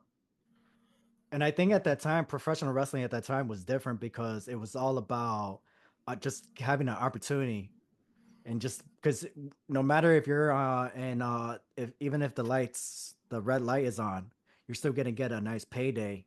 But people wanted to be on TV at that time because that's how other promotions see you, and to get bookings somewhere else. And that's why people want to be in the spotlight on television. So, but yeah, crazy time. So yeah, that's Sting. Any great favorite matches from Sting?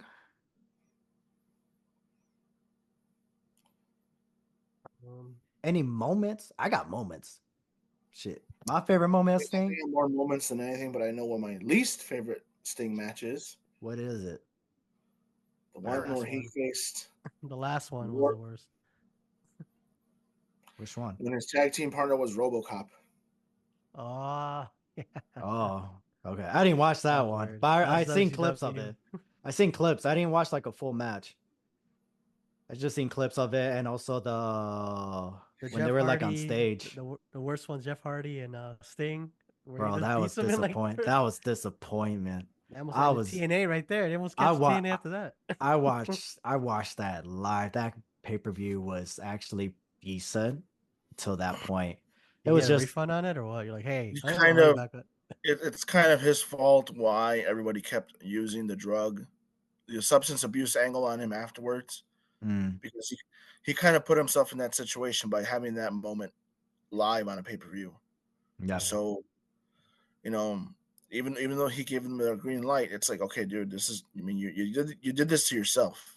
Mhm. don't do Same drugs, with, kids. same with Scott Hall. That's why they were able to kind of mess with him, but they were trying to rejuvenate him until he just couldn't control himself. Yeah. Yeah. Yeah, that was it was a dark time for TNA and all that. And then like I felt like Eric Bischoff did his I know he did he tried his best to handle that moment, but I just felt like we were, as fans at that time, I was screwed, where it was just like, you telling me that you couldn't have RVD or Mr. Anderson or a top heel saying, hey, go out there and have a quick 5-minute match with Sting and call it in the ring, because I'm pretty sure Yeah. Sting is professional enough. You know what I mean? I feel like there was other options of just Eric Bischoff could have just said, you're not going out there, man. Yeah. I just feel like, I don't know. I wasn't there backstage. Maybe there wasn't nobody. Maybe Eric Bischoff did have that moment of like, oh, damn, where's RVD? Where's Mr. Anderson? And no, because there's no, maybe because it's not like an arena. It was a studio at Universal. So it wasn't like there was a locker room down the hall. You had to leave that studio to go to the locker rooms, or if you had a trailer, you know.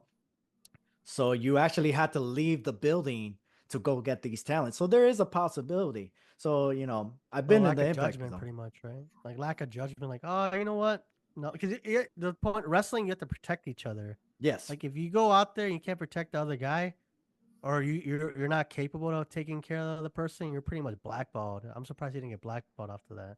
For 'Cause you're who? like, well, For Sting or Jeff or Hardy? Jeff, because I'm like, he's like, oh, I know I'm not in my right set of mind. I should not be out here. I might seriously injure this guy or Well, kill Jeff him lied in the to ring. them. Jeff lied to Exactly. them. See, Yeah. that's better. That would have been blackballed. Anybody else would have been blackballed. We would have been not dealing with that. He almost did, but they when he came back in 2011. Yeah. So, but but that was the other thing. I felt like with Sting and Jeff Hardy, it was another match that we should have gotten a rematch to make up. Yeah.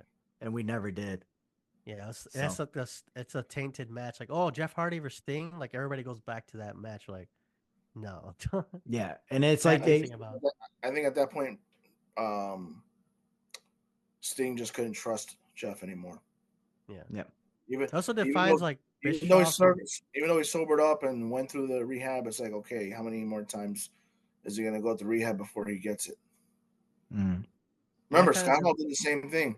Yeah. Even on TNA, remember he had that he was really messed up. He was. And I think his TNA time was tougher than his WCW times. I don't know which one was worse. Well, obviously the TNA one, because that one was televised. But if you remember, a few years later, before his Hall of Fame induction, he had a indie show he did, and he was Oh my gosh! They had to maneuver him. I It was remember almost like that. he was panicking. Yeah. They had to help him do the Razor's Edge because it's like he obviously was not upstairs. Oh no, I remember that. It was actually the promoters that got blackballed from that moment, I believe, because they were like, "Why are you still having Scott Hall go out there? He's not even in the right mindset. He's not even there." His His sons body's were even there. his sons were even like, "Why would you do that, dude?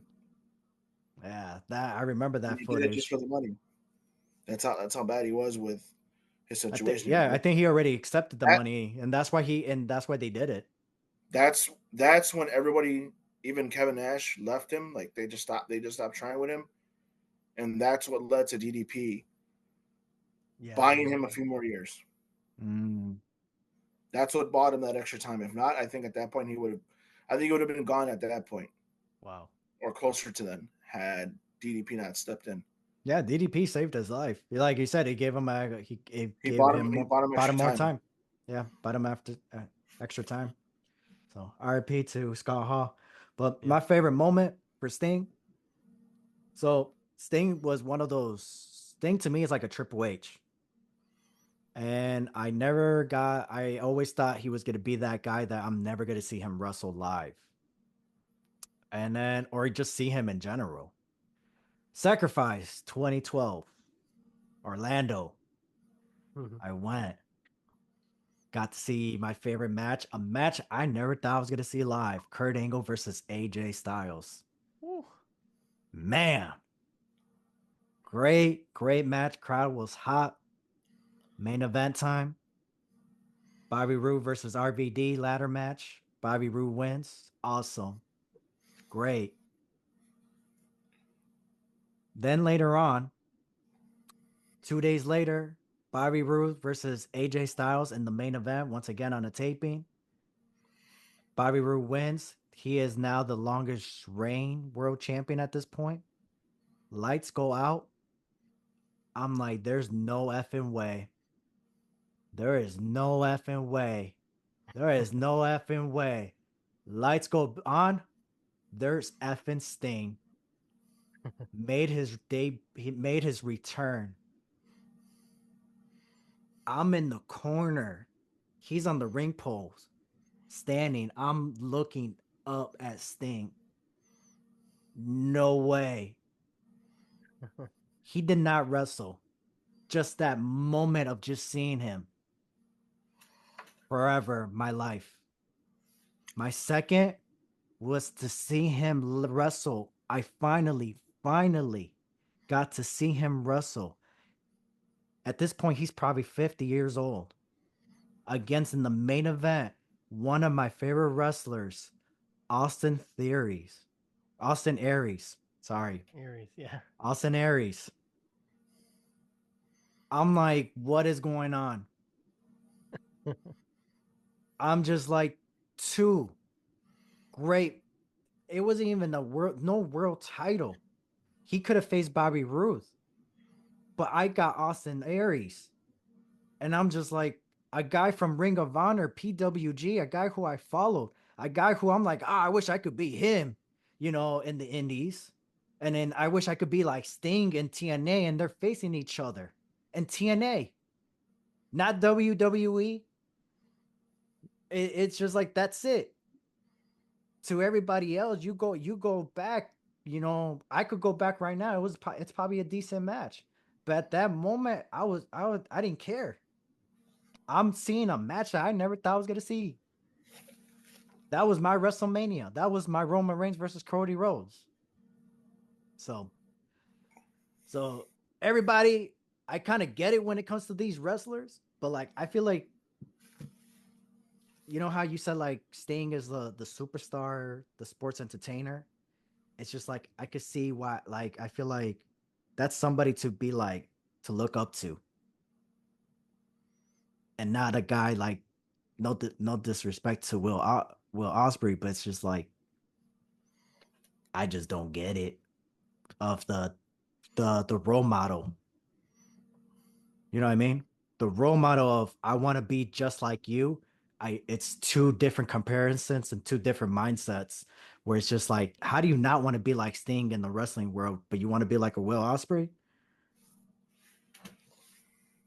Why? I would rather be a Sting because that guy's been wrestling since how long? 85? And he was supposed to retire in 2009, and he just retired in 2024. Tell me this guy does not love the business. It's like Ric Flair, the amount of times he retired. Yeah. Ric Flair should have retired. But Ric Flair loves the business. It was just like he loves the business. That's why he keeps doing it. And also he loves the money and the women. Money. Woo! Loves the alimony. Yes, he loves paying alimony. Oh, well, maybe that's why he can't retire. I think that's why after a certain wife, he finally eventually got a prenup. I think Triple H is the one that convinced him to do a prenup with the previous. There's actually dirt sheets about that. When he was before leaving WWE to get a prenup, whatever that marriage. Yeah, there's photos that are taken of the last marriage that Rick had in WWE. Batista, Triple H, and then Randy Orton were his groomsmen, and this is when it was the age of Orton. This is when Batista's run was already ending. This is what Triple H's last title reign. So this was pretty modern when he got married. And that last marriage is when, hey man, you better get a prenup. I swear to God, you better get a prenup. I'm gonna beat the shit out of you because look how many times he's like, what are you trying to do, man? Have as many marriages as you had world title reigns? Yeah. Man, if I did Ric realize how Flair's broken weddings, I'll be rich, man. I'll be like Ric Flair, do man. you- Let's do you That's realize true. how amount of many, money. do you I realize cater how to the many wrestlers. how little money you're gonna have? That's what he kept lecturing him. I was like, you keep running out of money. What are you gonna do? Make your kids wrestle in order to pay for everything? And sure enough, Sure enough, that's what's happening right now. So, all right, well, it's time for the main event because we gotta wrap up this long episode. It's main event time. It's a steel cage match, 3 minute steel cage match. And don't worry, even though we're locked in, we can't go anywhere. We can relax because we're the special guest referee in this match. So, freak shows. Who are you going to screw in their title match? Who are you going to ring the bell when they lock in that sharpshooter? Here are the matches. Sami Zayn versus Gunther in the world title match. Jey Uso versus Jimmy Uso for the Uso Kanto Championship. Cody Rhodes versus Kevin Owens for the WWE Championship. So, out of all these three matches, which three competitors are you going to ring that bell? Who are you going to screw? For me, it's Sami Zayn. I'll ring that bell, some bitch. Ring that bell. You ain't got to tell me twice, Vinny, Triple H. I'll be like, ring that bell. Olay. Ding, ding. Ring that bell. Screw Sami Zayn. El Genetico is numero uno. I would do it to Cody Rhodes. Yeah, screw over Cody Rhodes. I want to know. Hey, Andre did the yeet. So what you're telling me, Ever, is that you finished the story for him? Yep. I put exclamation point on it. I put the period at the end. Bam. Over. For Cody Rhodes. Yep. Wait, you ring the bell for Cody Rhodes, so Cody will get the W? No, I'll screw over Cody Rhodes. You said who would you screw okay. over? So Kevin Owens. Yeah. Okay. No, I just want to be clear, man. Oh yeah, I know. That's why I was like, what? You know what I'd be doing before this show?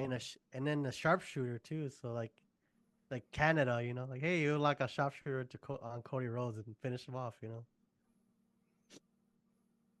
Damn, Andre, are you ever gonna answer? Is the yeet? You gotta go You with put me in a tough situation because regardless of when I'm screwing over, I'm kicking him in the. I'm literally gonna do that. That's what I would do to screw them over. So you're gonna do like, what do you hit him in the? So you're gonna do the what's that guy who screw Ryback during his CM Punk feud?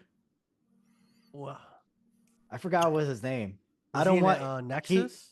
He did a certain something. Do you guys know what I'm talking about? I don't want to say it. Yes, I know. There's tell me afterwards. He turned the page. We know. He turned the page. Yeah, he turned the page on the Divas on the women's NXT women's title. Yeah. Yeah. So he was a referee for Ryback and CM Punk for the WWE Championship, and he Oh low yeah, blowed. yeah. So that's what I'm trying to Okay. say for Andre. Is that Oh. something you would do, or regardless, or is it like after the match you're gonna low blow them? It's before. It's Okay. gonna be ring the bell, kick, let them do their finisher. 1, 2, 3. Ooh. Wow. And the victim is Drum roll. Sami Zayn. Ooh. Hey, look at that! Same page. No pun intended. Like and subscribe. Take that, you stupid vegan. Stupid vegan. Ever's a vegan. That wouldn't have hurt if you No, I'm ate some not. protein. Oh no, you're vegetarian. vegetarian. I That's forgot. different. Oh, Know the it's not- difference. No, just kidding. Why would I know the You difference? don't make friends with salad. You don't make friends with salad. Hey, So you guys both say you screw over Sami Zayn, right? basically. I just said El Genetico is number uno en mi Now, corazón. now, if it was to Cody, I would screw Cody over, but I would still kick Kevin Owens for what he did to Sammy at NXT. Yeah, like whop, straight kick. Oh man. Well, man, I probably screw. I mean, I would if I had to with multiple choices for Kevin Owens, I would help Kevin Owens. So, but I kind of want to screw Kevin Owens because I feel like that would be hilarious. Just In giving him a it's low Canada? blow. It's Survivor Series. In Canada, you'll be like. Oh, I didn't. you're not I'm gonna- gonna be honest with. I you'll wasn't never even be able thinking to it the that way. building. You better. You better get in the car like Montreal, like how they did it. They hauled out of there. I'd Like be like, they why are you guys left. so upset, eh? Hey, Hey. So, all right. Well, before we leave, ever, do we have anything else before we go? Or are we done? We're done. I think we had a good conversation. Obviously, we have other topics you guys brought up. We could bring that later episodes if Andre wants to join us again in the future. Of course he Especially does. like you said about of course. No, like the topics we talked about where we went off topic, but we could always do those at later in the next another episode because it's pretty Well, intriguing. We just kind of have to stay on topic this time, you know. So, well, I guess I gotta listen back to this episode because I totally forgot what we talked about. Totally forgot about the subject of this episode. So, I a lot of balls in my mind and low blows. So, a rare way to end this episode. I don't know why I have that in my mindset. How did we go from Oh. Sting to low blows? God damn it, Ever. Oh no, Andre. Of course I have it. So, all right. Well, appreciate everyone who tuned in. Like and subscribe. Ever, take us home, baby. All right, thanks, Andre, again for being our guest. We really appreciate it. We'll definitely see you again. And to everyone, please like and subscribe for Spotify and Apple Podcasts. Hit that 5-star frog splash review. You're listening to New Entry Wrestling Podcast. I'm Ever, and that's Ian, and we are your hosts. Until next time. And we are out. Doo-doo-doo. Doo-doo-doo.